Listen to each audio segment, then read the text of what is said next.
जो पैसा आप कमा रहे हैं ना वो बहुत हार्ड एंड मनी है। It's a very very hard and money. अब इस पैसे को आग लगानी है या इस पैसे को हमेशा अपने पास रखना है। लेकिन रियल एस्टेट में एंट्री के लिए उसको पैसा चाहिए बड़ा। So this money entry, this entry barrier जो है, ये सबसे बड़ा प्रॉब्लम है। और फ्रैक्शनल एक्चुअली इसी चीज को सॉल्व करता है। अगर एक कोई जमीन है, सपोज 10 करोड़ की है, जिसके पास 10 करोड़ होंगे वो ले लेगा। हाँ। जिसके पास नहीं है 10 करोड़, 10 लाख रुपए हैं, वो नहीं ले तो वो नहीं ले पाएगा। हाँ। लेकिन फ्रैक्शनल में ऐसा है कि भैया अगर 100 लोग 10-10 लाख रुपए लगा के आ सकते हो तो को ओनर बन जाओ, फ्रैक्शनल ओनर बन जाओ और एंजॉय करो। किसी के पास 100 करोड़ को 1000 बनाने का तरीका है, लेकिन किसी के पास 100 करोड़ नहीं है, 10 लाख ही रुपए हैं, तो वो उसको 10 गुना कैसे बनाएगा? वो फ्रैक्शन से हो सकता है। तो छोटे पैसे के साथ भी opportunity is same, that is the name of the fractional ownership. अब अगर कोई ये सोचता है कि रियल एस्टेट अमीरों का गेम है, तो मैं इसको बोलूंगा रियल एस्टेट अमीरों का गेम था, अब ये हर एक आदमी का खेल है। अब रियल एस्टेट में आपकी जेब में 1 करोड़ है, आप वहां से शुरू कर सकते हो। आपकी जेब में 10 लाख रुपए, वहां से शुरू कर सकते हो। आपकी जेब में अगर 5 लाख रुपए से भी कम है, वहां से भी आप शुरू कर सकते हो। नमस्कार दोस्तों, मैं पंकज कुमार सिंह आज बात करने वाला हूँ रियल एस्टेट स्ट्रैटेजी की, वेल्थ क्रिएशन की। और इस प्लेटफॉर्म पे हम बहुत ऐसी चीज़ें आज शेयर करने वाले हैं जो आपने पहले कभी सुना नहीं होगा और कभी एक्सपीरियंस नहीं किया होगा। आज हमारे साथ ऐसे ही एक वेल्थ स्ट्रैटेजिस्ट हैं जो आपको बताएंगे कि कैश फ्लो ही असली गेम है। वो बताएंगे कि कैसे 3-4 लाख रुपए से भी आप रियल एस्टेट की जर्नी शुरू कर सकते हैं। वो आपको ये भी बताएंगे कि कैसे एक मिडिल क्लास आदमी भी इंडिया में रियल एस्टेट के अंदर अपना एक मजबूत पोर्टफोलियो बना सकते हैं। तो आइए स्वागत करते हैं real estate strategist, wealth coach, founder and CEO of assets group of company, Anurag Agarwal ji का। नमस्कार सर, स्वागत है sir. Thank you so much for calling me here. And आज हम अनुराग अग्रवाल जी से रियल एस्टेट की बहुत सारी स्ट्रेटजी, सीक्रेट्स, सिर्फ इंडिया की ही नहीं, इंडिया के बाहर, क्योंकि ये दुबई में, थाईलैंड में भी सक्रिय हैं, ये सारी बातें करेंगे। तो सर शुरू करते हैं आज का पॉडकास्ट। जी बिल्कुल, शुरू करते हैं। पहला सवाल आइए सर आपसे, आपने रियल एस्टेट को ही वेल्थ क्रिएशन का माध्यम, अपना बिजनेस का माध्यम क्यों चुना? देखिए पंकज जी, ये मैंने नहीं चुना, ये एक्चुअली में रियल एस्टेट जो वर्ड है ये आया ही रियल एसेट से है। तो 2025 में मैं इसको कोई नई संज्ञा देने वाला या नाम देने वाला कोई नहीं होता हूं। रियल एसेट किसको बोलते हैं? जिसको आप टच कर सकते हैं, फील कर सकते हैं। रियल एसेट वो होती है, रियल स्टेट इनफैक्ट वो होती है जहां पे, जिसको हम बोलते हैं कि ये आपका घर है, ऑफिस है, ठीक है ना, आपका फार्म हाउस है जी, आपका कुछ भी है जहां पे आप रहते हैं, खाते हैं, पीते हैं, सोते हैं, ऑफिस में जाते हैं, आपकी इमोशंस जुड़ते हैं जी। इसको आप टच कर सकते हो, फील कर सकते हो। तो रियल है, इसमें कुछ फेक नहीं है, ये आर्टिफिशियल नहीं है, ये पेपर एसेट नहीं है। मैं पेपर एसेट को गलत नहीं बोल रहा हूं, सब कुछ बहुत अच्छा है, लेकिन ये एक अजीब चीज है। ये नाम के आगे रियल लगा हुआ, नाम के आगे ही रियल लगा हुआ है। तो रियल एसेट है जिसको रियल एस्टेट बोला जाता है।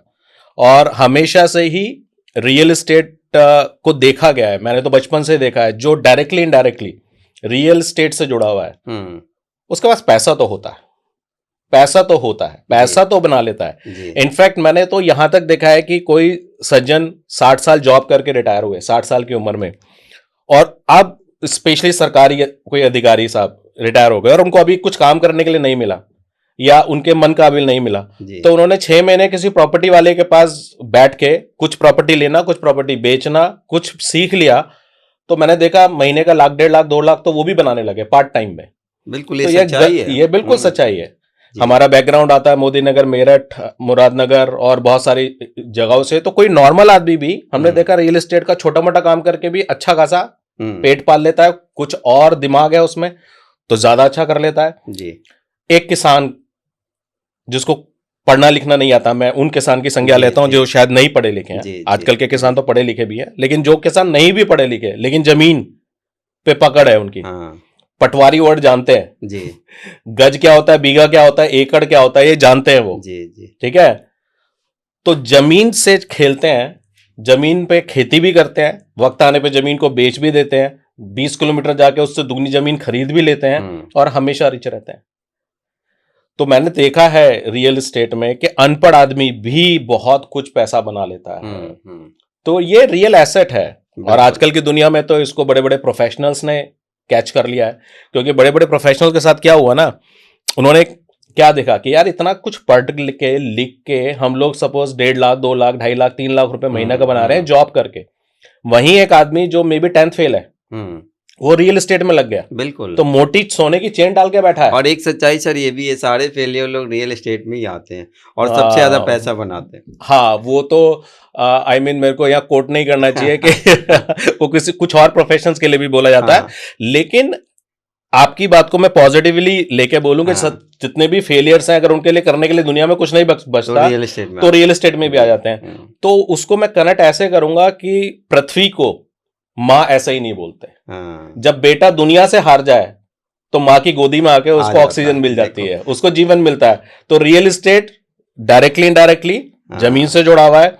तो अगर कोई प्रोफेशनली या किसी भी कारणवश से इस दुनिया में किसी भी चीज में नहीं भी सक्सेसफुल हो गया है तो जमीन उसको वापस बुलाती है कि जमीन से जुड़ जा, कोई कमी नहीं। कितनी बड़ी बात आपने बोली है कि सब जगह से हार गए तो माँ की गोदी में आ गए, माँ की गोदी और में रियल एस्टेट माँ है, इससे बड़ा आपको छाया कहाँ मिल सकती है। लेकिन आज के डेट में जो अच्छी चीज हो रही है सर वो ये हो रही है कि पढ़े लिखे प्रोफेशनल जिनकी मैं बात कर रहा था, उन्होंने जब देखा कि कम पढ़े लिखे लोग भी या नहीं पढ़े लिखे लोग भी या नहीं सक्सेसफुल हुए किसी और चीज में, वो रियल एस्टेट में जब घुसे तो कितना मल्टीप्लाई कर गए।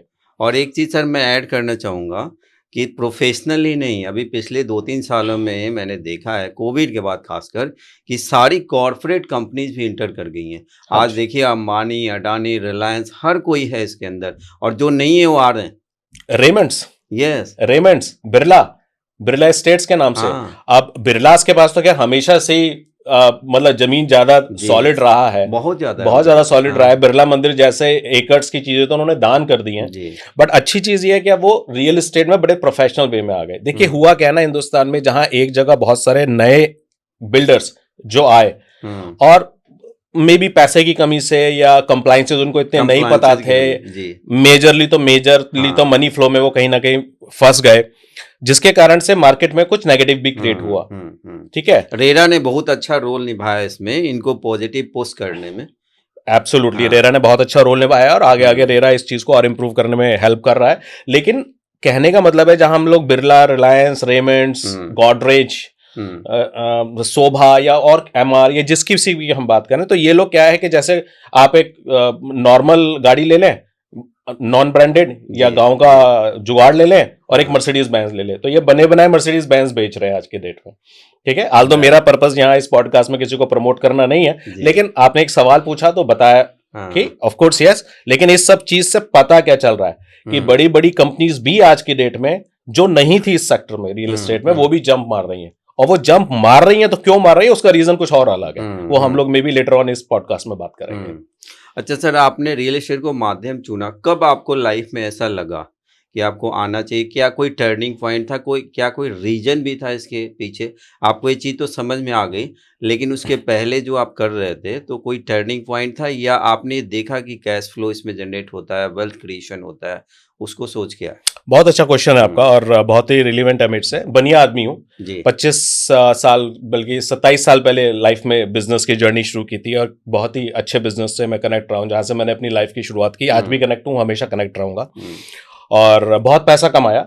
लेकिन सोच हमेशा मेरी बनियों वाली रही। जहां मेरे दोस्त, मुझे याद है पहले जब हम लोगों ने बहुत जल्दी एज में 21-22 साल की उम्र में ही बहुत पैसा कमाना शुरू कर दिया था।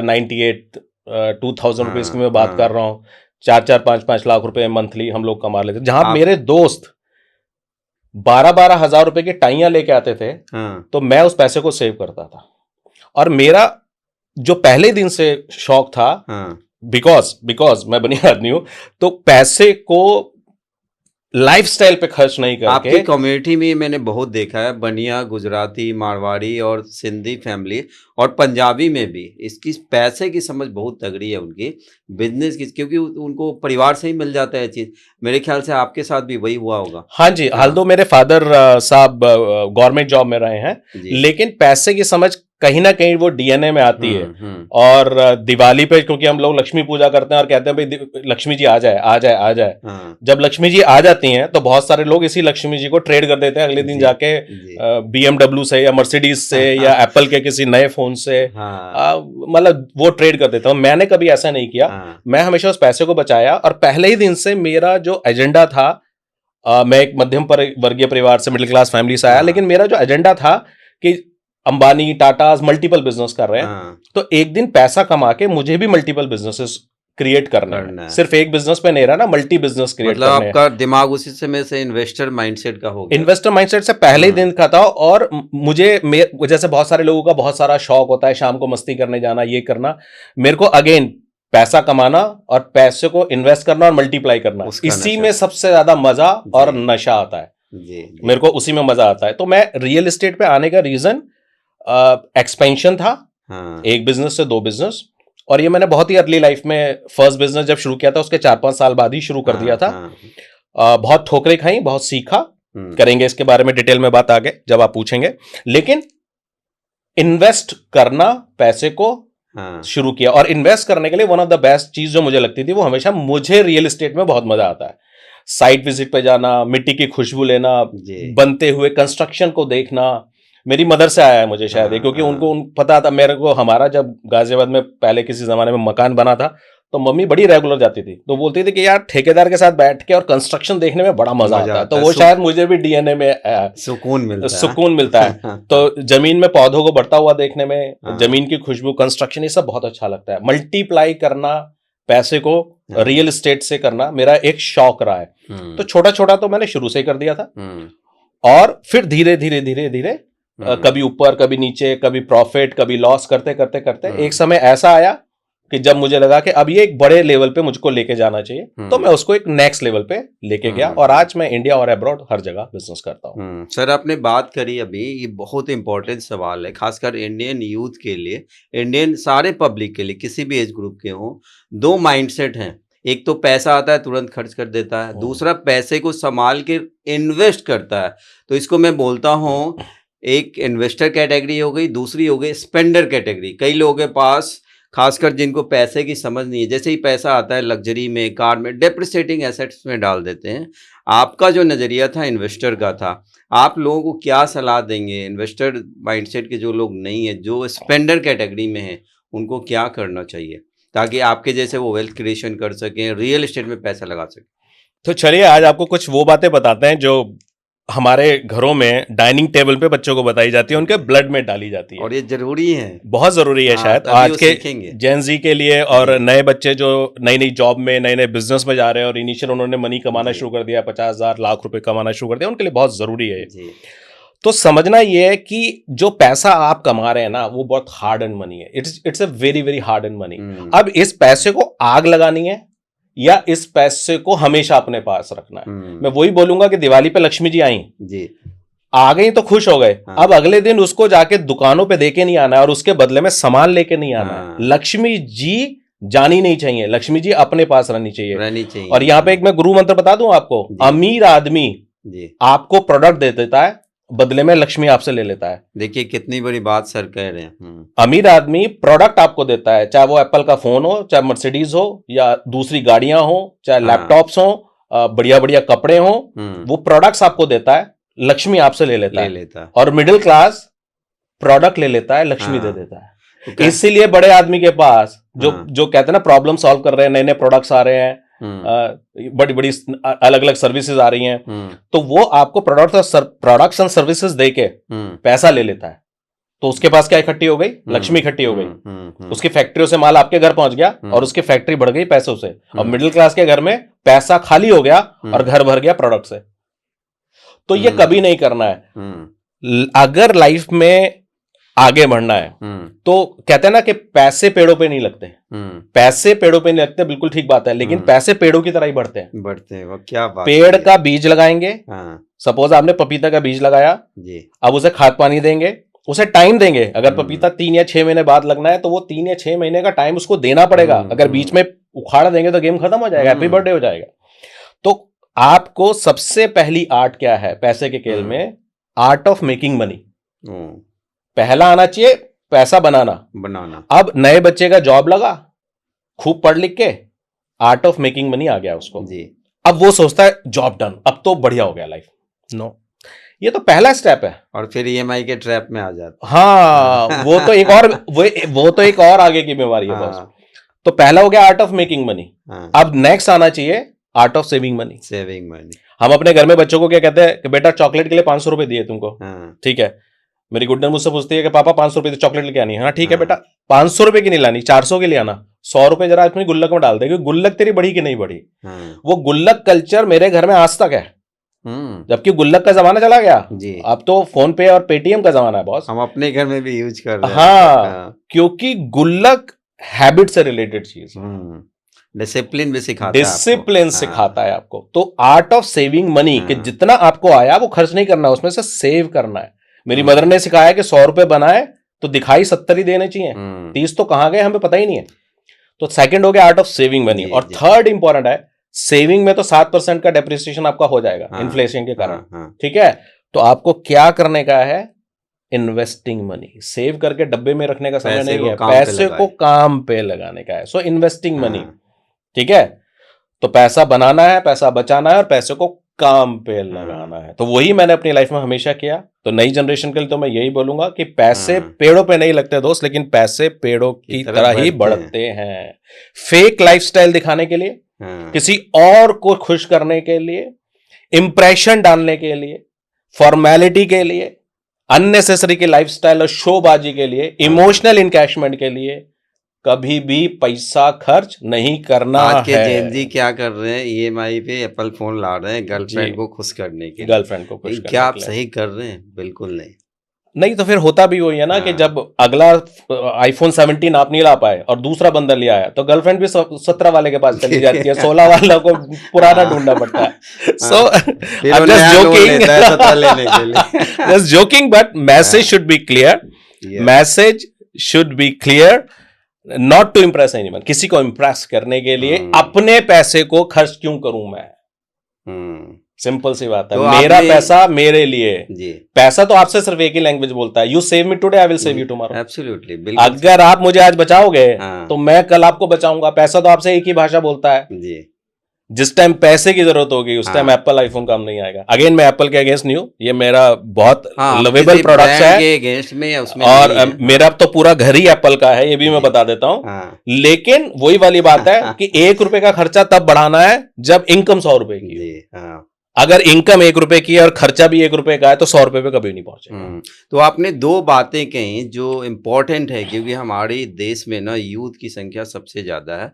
पहली कि पैसे कमाना तो आसान है लेकिन संभालना मुश्किल है। तो जब भी आपके पास पैसा आता है उस पैसे को सही जगह पे इन्वेस्ट करिए, स्पेंड मत करिए फालतू की जगहों पे, क्योंकि पैसा आप कमा रहे हैं मेहनत से, और जब आप उसको सही जगह पे काम पे लगाएंगे तो आपकी ग्रोथ होगी, आपके बिजनेस की ग्रोथ होगी। सर अब आगे बढ़ते हैं और थोड़ा सा एक सवाल और आपकी पर्सनल हम ले लेते हैं। पर्सनल इन द सेंस कि आपकी अभी तक की जर्नी अगर आप लोगों को बताना चाहेंगे।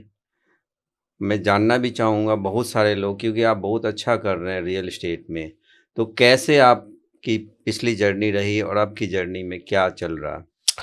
तो मैंने जैसे बताया कि 28 साल पहले बिजनेस की शुरुआत की थी और बहुत सक्सेसफुली हम मल्टीपल बिजनेसेस कर रहे हैं। जिस बिजनेस को पहले दिन किया था वो भी आज की डेट में मल्टीफोल्ड मल्टीप्लाई कर रहा है, ठीक है। और मजे की बात यह कि किसी भी अगले बिजनेस नेक्स्ट बिजनेस को करने के लिए मैंने कभी कोई पहला बिजनेस छोड़ा नहीं। सो सेम थ्योरी आती है कि इट इज एक्सपेंशन थ्योरी। और मैं हमेशा इंस्पायर रहा हूं धीरूभाई अंबानी से, टाटा से एंड ऑल दैट, कि धीरूभाई अंबानी ने अगर कोई पहला अपनी फाइबर की फैक्ट्री लगाया तो जब ऑयल में गए तो फाइबर बंद नहीं किया। और आज अगर जियो चला रहे हैं तो पेट्रोलियम भी बंद नहीं किया, आजकल जमाना ही है बहुत सारे बिजनेसेस एक साथ चलाने का बिजनेस है। हम्म लेकिन कुछ लोग बड़ा छोटा सोचते हैं, उनको लगता है कि कोई दूसरा काम अगर कोई कर रहा है तो पहला काम उसने बंद कर दिया। तो ये मिडिल क्लास अप्रोच है, जी ये middle. So game today is all about expansion, it's not about doing one thing for one time. जी एक काम एक बार कर लिया, अब उसे छोड़ दिया, अब दूसरा कर लिया, अब तीसरा कर लिया। ऐसा भी हो सकता है बहुत सारे लोगों के साथ। हाँ उन लोगों के साथ होता है जो पर्टिकुलर बिजनेस में फेल हो रहे हैं। हम्म लेकिन अगर कोई आदमी किसी बिजनेस में सक्सेसफुल हो रहा है तो वो एक्सपेंशन करेगा। सो एनीवे, वो जर्नी मैंने किया, मल्टीपल बिजनेस किया, और बहुत सारे बिजनेस ऐसे किए जिनमें हम लोग फेल भी हुए और पैसा खोया। तो जो मैं बोल रहा हूं ना कि पैसा खर्च नहीं करें इमोशनली, वो पैसा खर्च करने में, प्रोडक्ट के लिए बार्टर करने में लॉस है। हाँ लेकिन अगर आप बिजनेस में खर्च करके उसको लॉस में ले जा रहे हो या लूज कर रहे हो, ओके तो मेरे हिसाब से वो एक्सपीरियंस अर्न नहीं किया। क्योंकि पैसा कमाने से पहले आपको बहुत सारा पैसा बर्न भी करना पड़ेगा। या तो आप बहुत बड़े बिजनेस हाउस से पैदा हुए हो जहां पे आपको सारे बिजनेस थ्योरी आपके डाइनिंग टेबल पे बता दी गई, या फिर आपको खुद धक्के खाना है, ठोकरें खानी है, गिरना है, खून निकलना है। वो खून क्या है? पैसा ही है ना जी ठीक है। हाँ। और फिर दोबारा हिम्मत करना है आपको आगे बढ़ने के लिए, Yes. तो उसके लिए भी पैसा चाहिए। बचा के आपको चलना पड़ेगा। तो वो सब हमने किया। काफी बिजनेस है जो फेल हुए, काफी बिजनेस है जो सक्सेसफुल हुए, और ultimately real estate being my passion, ultimately वो मेरे लिए बहुत बड़ा सब्जेक्ट बन गया जिसको मैं ग्लोबली कर रहा हूँ। तो मजा आ रहा है करने में। और आज के डेट में तो मैं ये बोलूंगा कि now because India is a 4th largest economy और 3rd लार्जेस्ट इकोनॉमी की तरफ ये जा रहा है, बिल्कुल। तो इंफ्रा प्रोजेक्ट्स और रियल एस्टेट का समय है अगले 20 से 30 साल। There is no second thought. और बहुत सारे लोगों को नहीं आइडिया होगा तो मैं बता देता हूं कि जो एआई का जमाना आ गया है, सबको मालूम है। हाँ। तो एआई जितना बढ़ेगा उसका बैकबोन इंफ्रास्ट्रक्चर ही है। बिल्कुल। और मैं तो सर स्वर्णिम युग बोलता हूँ लोगों को, क्योंकि मैं भी रियल एस्टेट में हूँ, आप जानते हैं।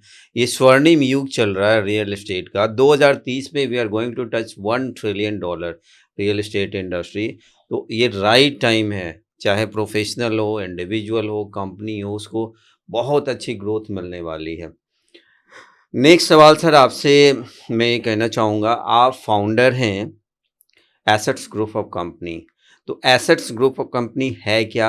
और मैं जहाँ तक जानता हूँ आप फ्रैक्शनल को इंडिया में प्रमोट करने वाले I think first real estate entrepreneur हैं जो इंडिया में फ्रैक्शनल को। तो एसेट्स ग्रुप ऑफ कंपनी क्या है और फ्रैक्शनल एक्चुअली क्या है? क्या इंडिया के लोगों को ये आगे लेके जाएगा?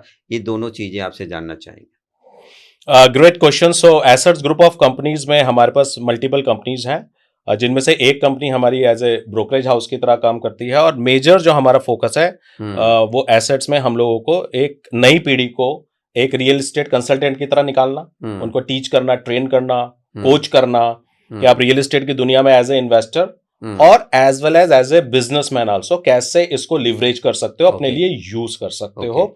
और दुनिया को प्रॉपर्टी बेचने की जगह एक्चुअली उसको हेल्प कर सकते हो कि उसे कोई प्रॉपर्टी लेनी है तो क्यों लेनी है, उसका रिटर्न क्या है, और उससे उसका कौन सा प्रॉब्लम सॉल्व हो रहा है, और उस फ्यूचर में उसका कौन सा पर्पज निकल कर आ रहा है। मतलब सेलिंग की जगह आप सर्विस दो उसको। एग्जैक्टली। सो बिल्डर ओरिएंटेड होने की जगह इन्वेस्टर या कस्टमर ओरिएंटेड अप्रोच होना बहुत जरूरी है। और ये सब मैंने बहुत डीपली देखा दुबई में, क्योंकि मेरा लगभग महीने में 10 दिन दुबई में जाता है, 20 दिन इंडिया में जाता है। सो वहां पे हम लोगों ने देखा जो कस्टमर ओरिएंटेड अप्रोच है वो बहुत अच्छी है, और इसीलिए पूरी दुनिया दुबई की तरफ भाग रही है। जहां तक फ्रैक्शनल का सवाल है तो वो भी मैंने दुबई में ही देखा। मैंने कुछ टेस्ट किया था एज ए बिल्डर भी, मैंने कुछ काम करने का पास्ट में मैंने कोशिश किया, लेकिन मजा नहीं आया मुझे नहीं लगा कि वो मेरे टेस्ट का काम है, या मैं उसमें शायद इतना कैपेबल हूं, इतना मुझे नहीं लगा। शायद मेरे पास रिसोर्सेज की उतनी कमी थी, या बैकबोन इतनी मेरी स्ट्रांग नहीं थी, whatever is the reason. But जब मैंने फ्रैक्शनल का बिजनेस वहां पे देखा दुबई में, तो मैंने देखा कि every second thing real world assets, चाहे उसमें रियल एस्टेट हो, यॉट हो, या फिर हम बोलेंगे एरोप्लेन्स हो, या और हजारों चीजें हैं, प्रोडक्ट्स एंड सर्विसेज हैं वहां पे, they are into kind of fractional.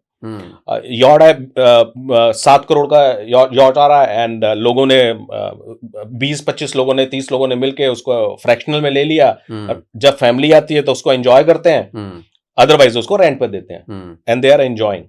ठीक है, एक बहुत बड़े बिल्डर हैं, मैं उनका नाम ले सकता हूं वैसे तो, डेमैक उनकी डॉटर हैं, उन्होंने टोकनाइजेशन में काम शुरू किया है एंड दुबई के अंदर and she is doing great work and मैं बहुत इंस्पायर होता हूं उनसे, और काफी बड़ा उन्होंने एम्पायर बना दिया है। लेकिन क्यों मैं इससे इंस्पायर हुआ वो इंपॉर्टेंट है समझना। इंडिया आज के डेट में 4th लार्जेस्ट इकोनॉमी, जो हमने भी बात किया, 3rd लार्जेस्ट इकोनॉमी होने जा रही है। नाउ इन्वेस्टर, या मैं सपोज हम नोएडा की एग्जांपल ले लेते हैं, तो नोएडा में आप जितने भी प्रोजेक्ट्स देखेंगे या जमीन आप खरीदने जाएंगे और आपकी जेब में 1-1.5 करोड़ रुपए से कम है तो कुछ भी नहीं मिलने वाला, नहीं मिलने वाला, कुछ भी नहीं मिलना, ना तो लैंड मिलेगी, ना ही आपको कोई फ्लैट मिलेगा ठीक से। और मैं नॉर्मल ऐसे कोई कच्ची जमीन या XYZ की मैं बात नहीं कर रहा हूं, जो authority approved, RERA approved genuine land की मैं बात कर रहा हूं। तो जब आपको रियल एस्टेट में इन्वेस्टमेंट करना है और आपको चाहिए 1 करोड़ 1.5 करोड़ रुपए, तो कि आम आदमी जो इसकी जेब में 5 लाख है, 10 लाख है, 15 लाख है, वो कहां जाएगा? और वो कुछ इन्वेस्ट नहीं कर पाता है तो जाके वो एप्पल फोन से खुश हो जाता है, तो उसमें प्रॉब्लम भी क्या है? बिल्कुल, फिर वो गलत जगह पे इन्वेस्ट कर देता, या गलत जगह पे या प्रोडक्ट्स में लेके पैसे को खराब कर देता है। बाकी चीजों में उसको EMI भी फैसिलिटी मिल जाती है, कहता है यार 10 लाख रुपए का और तो कुछ बन नहीं रहा, जाके एक गाड़ी और ले लेता हूं, उसमें भी देने 2 लाख रुपए, 8 लाख रुपए की EMI। तो ये ट्रेंड चल रहा है। लेकिन जो रियल इन्वेस्टमेंट्स है, जहां पे रियली में उसके पैसों को ग्रोथ मिलेगी, वो रियल एसेट ही है जी, लेकिन रियल एस्टेट ही है, सॉरी, लेकिन रियल एस्टेट में एंट्री के लिए उसको पैसा चाहिए बड़ा। So this money entry, this entry barrier जो है, ये सबसे बड़ा प्रॉब्लम है, और फ्रैक्शनल एक्चुअली इसी चीज को सॉल्व करता है। अगर एक कोई जमीन है, सपोज 10 करोड़ की है, जिसके पास 10 करोड़ होंगे वो ले लेगा, हाँ। जिसके पास नहीं है 10 करोड़, 10 लाख रुपए हैं, वो नहीं ले पाएगा, तो वो नहीं ले पाएगा। हाँ। लेकिन फ्रैक्शनल में ऐसा है कि भैया अगर 100 लोग 10-10 लाख रुपए लगा के आ सकते हो, तो को ओनर बन जाओ, फ्रैक्शनल ओनर बन जाओ और एंजॉय करो। सो ये कॉन्सेप्ट जो है, ये एक आम आदमी को उसी फ्लाइट में बैठने का मौका देता है जो इंडिया से सपोज अमेरिका जा रही है। तो अमेरिका में जाने के लिए पूरी फ्लाइट लेने की जरूरत नहीं है ना, आप एक सीट ले लेते हो। तो फ्रैक्शन में भी वही होता है कि कोई कम पैसे के साथ भी सेम मल्टीप्लिकेशन एंजॉय कर सकता है, जो बड़े पैसे के साथ कोई भी एक बड़ा बिजनेसमैन एंजॉय करता है। किसी के पास 100 करोड़ को 1000 बनाने का तरीका है, लेकिन किसी के पास 100 करोड़ नहीं है, 10 लाख ही रुपए हैं, तो वो उसको 10 गुना कैसे बनाएगा? वो फ्रैक्शन से हो सकता है। तो छोटे पैसे के साथ भी opportunity is same, that is the name of the fractional ownership. So India में 50 करोड़ से ऊपर का मार्केट है इसके लिए, जो बिल्कुल राइट फिट है, जो 5 लाख 7 लाख 10 लाख रुपए से, even less than 5 lakh rupees से रियल एस्टेट में एंट्री करना चाहते हैं, लेकिन उनके पास कोई गाइडेंस नहीं है। So that learning resources assets group of company, तो हम लोगों को बताते हैं कैसे आप कर सकते हो, क्या कर सकते हो। सो वी आर हेल्पिंग, हम लोग कोशिश कर रहे हैं कि मिडिल क्लास तक, एक आम लोगों तक, मास तक ये मैसेज पहुंचे, वो समझें और वो अपने पैसे को सही जगह इन्वेस्ट कर पाए। और दूसरी जगह मैं आपको बताता हूं, जैसे गोल्ड ETF है, म्यूचुअल फंड्स हैं, निफ्टी हो गया आपका, बॉम्बे स्टॉक एक्सचेंज हो गया आपका, और व्हाटएवर और चीजें, फिक्स डिपॉजिट हो गया। क्यों लोग इसमें इन्वेस्ट कर पाते हैं? आज क्रिप्टो हो गया, क्यों लोग इसमें इन्वेस्ट कर पाते हैं? क्योंकि छोटे पैसे से एंट्री हो जाती है। हाँ, बिल्कुल।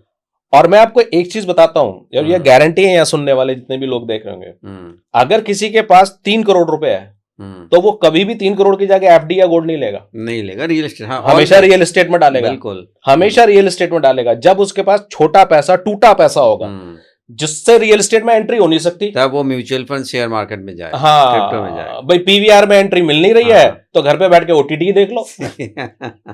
Catching my point? बिल्कुल कैचिंग माय पॉइंट। तो भैया रियल एस्टेट में एंट्री मिल रही है, तो बाकी ऑप्शंस हम लोग देख लेते हैं। लेकिन जब उनको पता चलेगा कि रियल एस्टेट में एंट्री भी अब मैं फ्रैक्शन में कर सकता हूं, in a co-ownership way, why somebody will go somewhere else.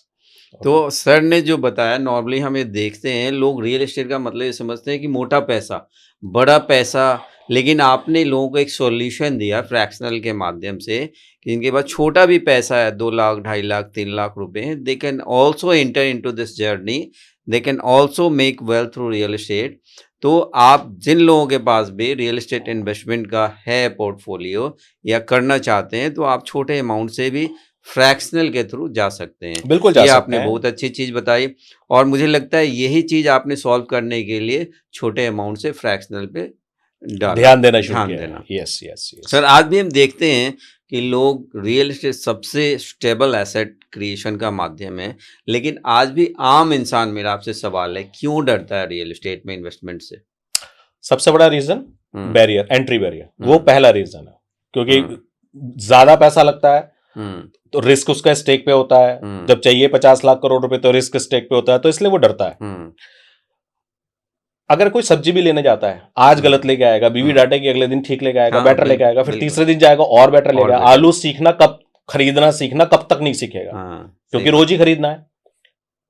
ये एग्जाम्पल मैंने इसलिए दिया क्योंकि रियल एस्टेट रोज खरीदने की चीज नहीं है। हाँ रियल एस्टेट आदमी जीवन में 1 या 2 बार खरीदता हाँ, बिल्कुल, नॉर्मल मिडिल क्लास तो ऐसे ही करता है। है। और कोई भी काम आप जीवन में जब पहली बार करोगे, कोई भी काम आप जीवन जी, में पहली जी, बार तो करोगे, गलती क्रिकेट भी होगी। पहली बार हाँ, खेलोगे ना, हम्म, तो गलतियां ही ज्यादा होंगी। हम्म, अच्छा शॉट लगने का क्रिकेट में भी बैटिंग पहली बार करोगे तो चांस कम है। हम्म, तो जिस आदमी ने रियल एस्टेट जीवन में लेना ही 1 या 2 बार है, फर्स्ट टाइम बायर और second time buyer in the life, तो ज्यादातर गलतियां ही होने वाली है, इसलिए डरेगा। हम्म, सेकंड, ट्रांसपेरेंसी बहुत कम होती है। अब रेरा आने के बाद काफी चीजें इंप्रूव होती ही जा रही हैं, आल्दो रेरा को और इंप्रूव होने की जरूरत है, बट रेरा आने के बाद काफी फर्क पड़ गया है। तो ट्रांसपेरेंसी है कि डॉक्यूमेंटेशन में लीगलिटी का कुछ पता नहीं चलता उसको। जमीन ली है, नहीं ली है, एक्स है, वाई है, जी है, तो लीगलिटी का पता नहीं चल पाता। ठीक है। और एक इश्यू ये भी रहता है उसके दिमाग में कहीं ना कहीं, लिक्विडिटी, कि यार बाकी चीजें तो मैं लिक्विडिटी में ले लूंगा, तो रियल एस्टेट में लिक्विडिटी कैसे मैं लेके आऊंगा, मेरे को कभी कोई इमरजेंसी पड़ी। तो यहाँ पे फाइनेंशियल एजुकेशन जो है ना, वो बड़ी प्रॉब्लम है। लोगों के पास फाइनेंशियल एजुकेशन नहीं है। जैसे किसी घर में गाड़ी होती है, एक स्कूटी भी रख लेता है वो, क्योंकि यार पड़ोस में किराने तक सामान लेने जाना है, तो स्कूटी है, हर बार गाड़ी क्यों निकालूंगा। या जहां पे कार नहीं जा सकती, कार नहीं जा सकती, वहां के लिए स्कूटी और या बाइक में यूज कर लूंगा। और लंबा जाना है तो मैं गाड़ी यूज कर लेता हूँ, और अगर मुझे जाना है बॉम्बे तो मैं फ्लाइट लेके चला जाता हूँ। तो इन्वेस्टमेंट की दुनिया में भी यही होता है कि आपको अगर कुछ समय के लिए लिक्विड एसेट में डालना है, ऐसा कोई इन्वेस्टमेंट करना है जिसकी आपको इमरजेंसी फंड में जरूरत पड़े, तो उसके लिए दूसरी चीजें हैं, एफडी है, म्यूचुअल फंड है, दूसरी चीजें हैं। रियल एस्टेट में वो है जो आपको पुख्ता, solid, strong, long term capital appreciation दे सके और मोटी चीज बना के दे सके। तो हमने बात करी सर कि रियल एस्टेट से लोग डरते हैं, तो क्यों डरते हैं?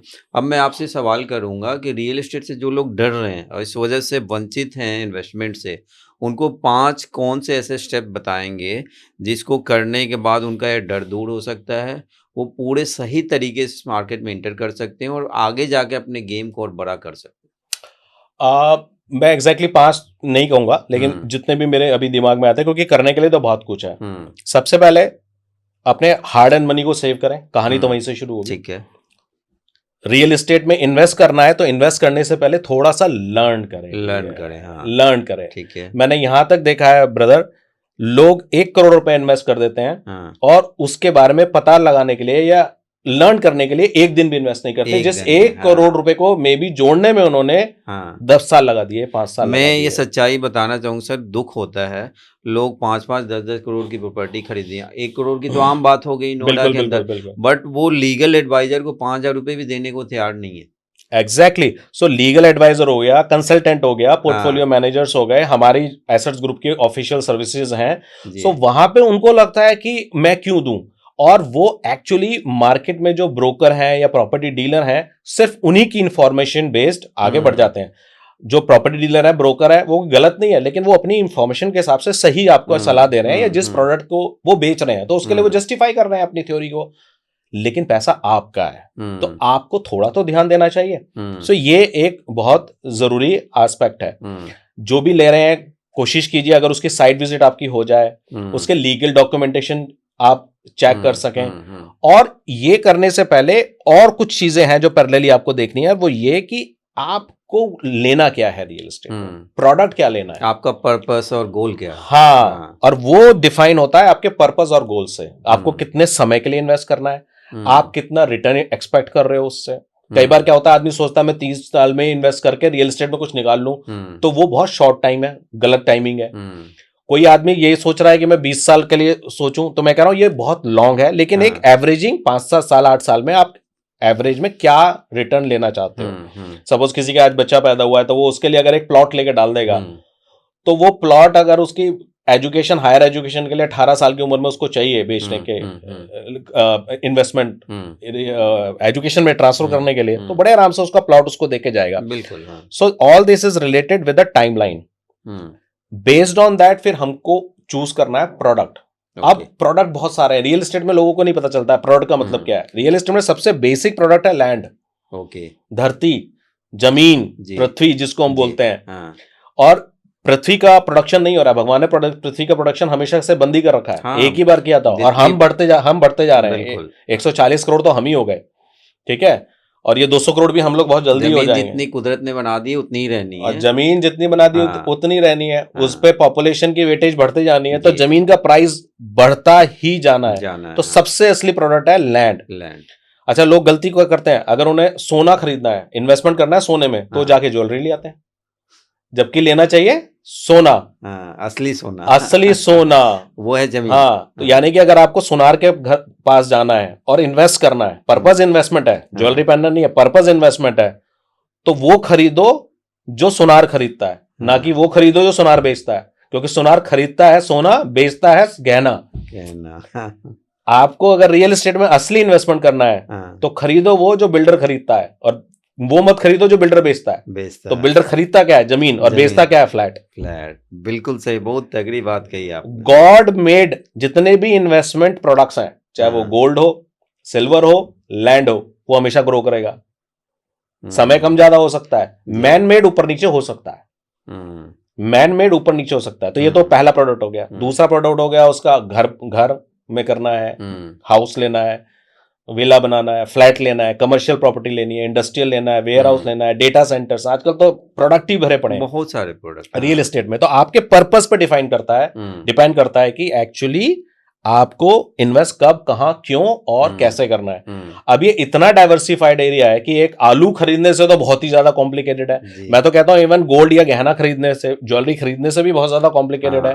तो आपको डेफिनेटली एक एक्सपर्ट कंसल्टेंट की जरूरत है मार्केट में, जो आपको गाइड कर सके। और क्यों लोग दुबई में मैं देखता हूं, और दूसरे मार्केट्स में देखता हूं, यूरोपियन मार्केट में देखता हूं, अमेरिकन मार्केट्स में देखता हूं, थाई मार्केट में देखता हूं, व्हाई पीपल ग्रो। मतलब ऐसे लोग जिनके लिए सवाल था कि लोग धोखा खा जाते हैं, उन्हें क्या करना चाहिए।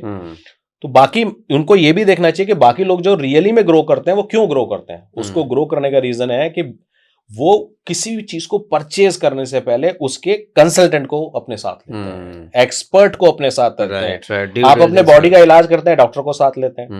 अपनी अकाउंटिंग को पकड़ते हैं तो सीएस या सीए को पकड़ के चलेंगे। तो भाई इतना बड़ा इन्वेस्टमेंट रियल एस्टेट में करने जा रहे हैं, में लागू होता है, एक्सपर्ट की सलाह जरूरी है। तो आपको वहां पर भी एक्सपर्ट की सलाह लेनी चाहिए, क्योंकि फिर इन सब चीजों से रिलेटेड प्रिकॉशंस बहुत बदल जाती हैं। बहुत तगड़ी सलाह दी आपने। मतलब सर ने ये बताया कि अगर रियल एस्टेट में आपको डर लगता है या आप लॉस कर रहे हैं तो तरीका आप सही अपनाइए। सबसे पहला तरीका तो सर आपने ये बताया कि आप पैसे बचाओ, फिर लर्न करो, फिर आप राइट एक्सपर्ट को हायर करो, उनकी सेवाएं लो, फिर राइट प्रोडक्ट चूज करो, अपने गोल ओरिएंटेड प्रोडक्ट को परचेज करो। तो जब आप इस प्रोसेस को पूरा करेंगे ना, तो आप भी रियल एस्टेट में तगड़ा पैसा बनाएंगे, ग्रोथ करेंगे और सेफली करेंगे, ड्यू डिलिजेंस करके करेंगे तब।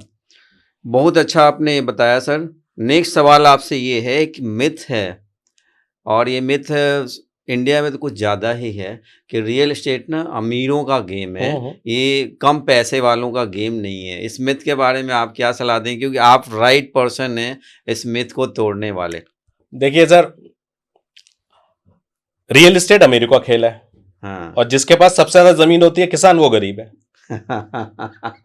नहीं, कितनी बड़ी बात कही आपने। अब इसके बीच, इन दोनों लाइनों के बीच में कॉमन सेंस की जरूरत है। और जिसमें कॉमन सेंस है, विच इज वेरी अनकॉमन, उसको बात समझ में आ जाएगी।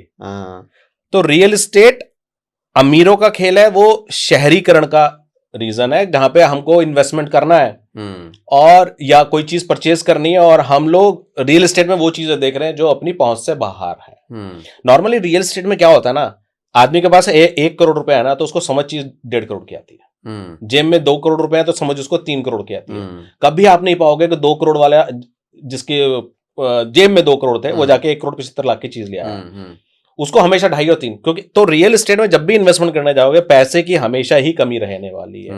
ये साइकोलॉजी है, क्योंकि वो उससे ऊपर की चीजें डालता है, इसमें क्योंकि कुछ इसमें गलत भी लेवरेज नहीं मिलता है तो लोग हमेशा आगे ज्यादा की सोचते हैं। एग्जैक्टली, जिसमें कुछ गलत भी नहीं है। हाँ। लेकिन जिनके पास वो खेल खेलने के लिए है, अप्रोच हाँ। है, एपेटाइट है, पैसा है, उनकी इनकम इस टाइप्स की है, बहुत अच्छा है। लेकिन दूसरी चीज बहुत इंपॉर्टेंट है कि ये जो नॉर्मल फिनोमिना ही बन गया है कि रियल एस्टेट अमीरों का ही खेल है, मैं कहूंगा बिल्कुल सही है, ठीक है। लेकिन अभी ये मिथ टूट रहा है।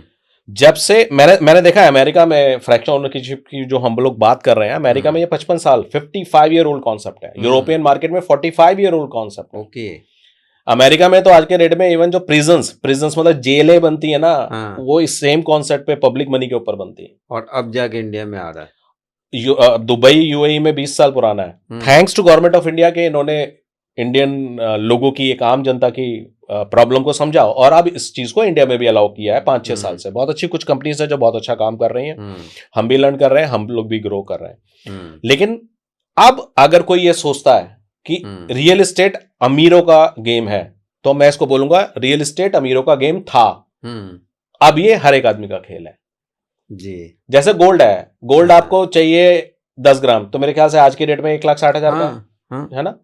तो अगर आपको जेब में 16,000 रुपए हैं तो गोल्ड नहीं ले सकते, 1,000 रुपए हैं तो गोल्ड नहीं ले सकते, लेकिन ईटीएफ आने के बाद गोल्ड ले सकते हैं। जैसे बिटकॉइन करोड़ों रुपए का है, लेकिन आप 100 रुपया भी लगा सकते हैं, ठीक है ना।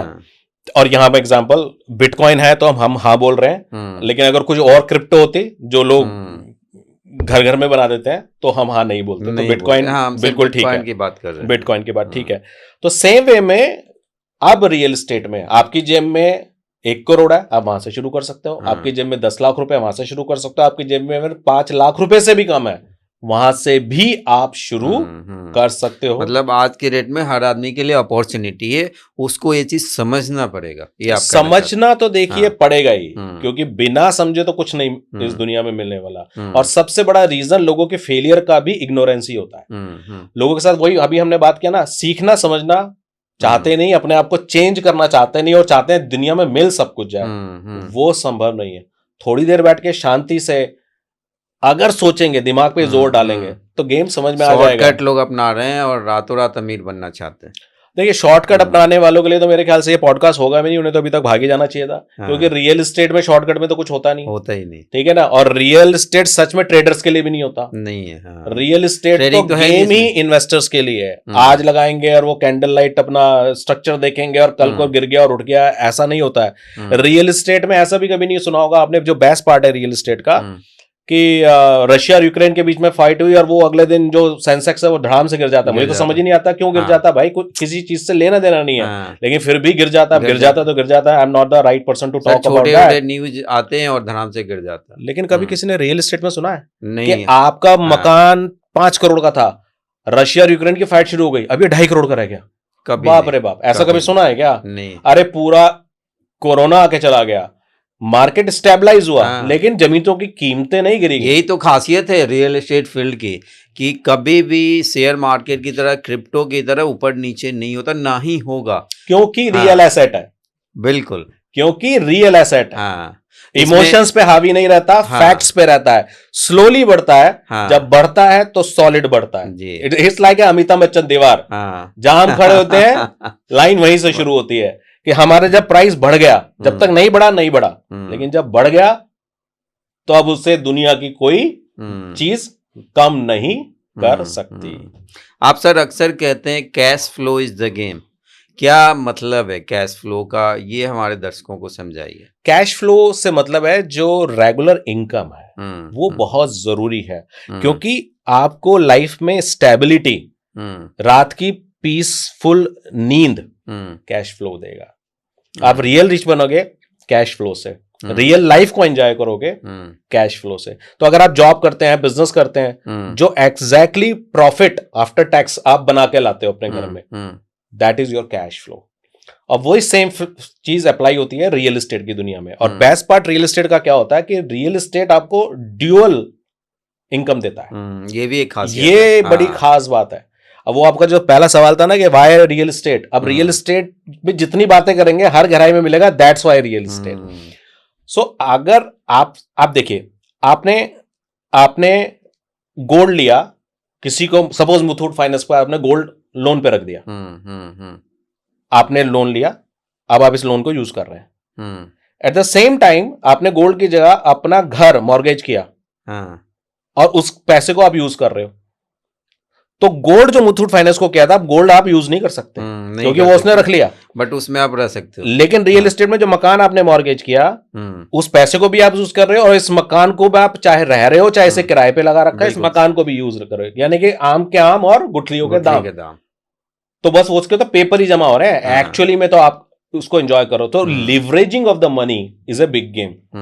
अब आपने बहुत सारे लोगों को देखा होगा, मैं तो बहुत लोगों को बात करता हूं, जाके मिलता हूं, मेरा शौक है।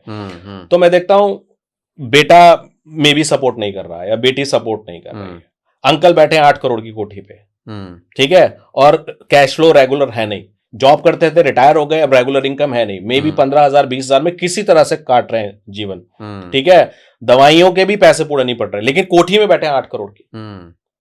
तो कोठी तो है लेकिन वो कैश फ्लो नहीं दे रही है। बहुत सारे लोग सर ये गलतियां कर रहे हैं, गलती करते हैं, और गलती इसलिए करते हैं क्योंकि या तो उन्हें कोई सिखाने वाला नहीं मिलता नहीं है, और बताने वाला नहीं मिलता। तो अगेन मैं बताऊंगा, एसेट्स ग्रुप ऑफ कंपनीज में हम लोग ये सब portfolio management service and all that सब कुछ देते हैं उनको।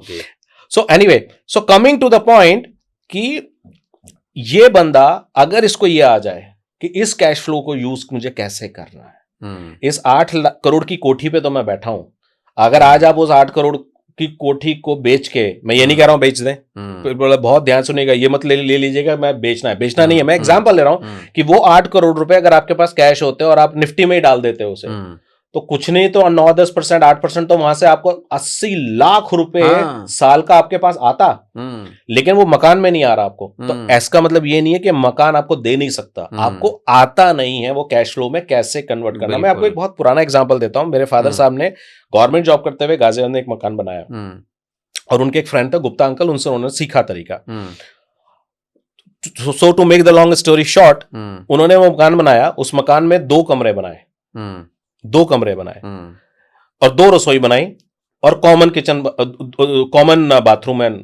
अब उसमें उन्होंने उससे क्या सीखा कि भाई तुम कहीं मकान बनाने से पहले किराए पे रह रहे थे, तो तुम अपने मकान को बना लो, रेंट आउट कर दो, और रेंट आउट कर दो 1 कमरा रसोई, और 1 कमरा रसोई में खुद रहो, आ गया कैश फ्लो। तो कैश फ्लो उस 1 कमरे से जो रेंट आया उससे EMI गवर्नमेंट का चला गया, और 20 साल बाद वो पूरा मकान अपना हो गया। ऐसे बहुत सारे लोग इस चीज को सीख के कर सकते। तो ये एक छोटा सा एग्जांपल है जो मेरे खुद वन ऑफ द प्रॉपर्टी का एग्जांपल मैं आप लोगों को बता रहा हूं, ठीक है। और मेरे फादर साहब बोलते हैं कि जीवन भर बच्चों को पढ़ाया लिखाया, बेस्ट ऑफ द बेस्ट जो कर सकता है, कि ईमानदार गवर्नमेंट ऑफिसर, सब कुछ किया। बोलते हैं हम हजारों पति ही रह गए, एक ये मकान जो मैंने इस फार्मूले से बना लिया, वो कहते थे गुप्ता जी से सीख के, इस एक मकान ने रिटायर होने तक मुझे करोड़ों पतियों में खड़ा कर दिया। वो 10,000 रुपए की कीमत में 40 साल पहले उन्होंने मकान बनाया होगा था, आज उस मकान की कीमत है 9 करोड़ से ज्यादा। ये सच्चाई है, और बहुत सारे ऐसे केसेस हमें देखने को मिलते हैं अपने समाज में, अपने मोहल्ले में, अपने घर के आसपास। एग्जैक्टली जी। तो this is the game of real estate. अगर इसको दिमाग से खेला जाए, समझा जाए, सीखा जाए और मल्टीप्लाई किया जाए। बहुत अच्छा जवाब दिया सर आपने। कैश फ्लो और कैपिटल एप्रिसिएशन, ये 2 चीजें हैं रियल एस्टेट में, कौन सा ज्यादा इंपॉर्टेंट है आपके नजरिए से अगर देखें तो? देखिए मेरे हिसाब से दोनों इंपॉर्टेंट है। ये आपके बाइक के 2 टायर हैं, कैपिटल एप्रिसिएशन और कैश फ्लो दोनों इंपॉर्टेंट है। अब इसको कैश फ्लो भी समझ सकते हैं और रेंटल इनकम के तौर पे भी लोग समझ सकते हैं इसको, लेकिन दोनों डिस्कनेक्टेड हैं।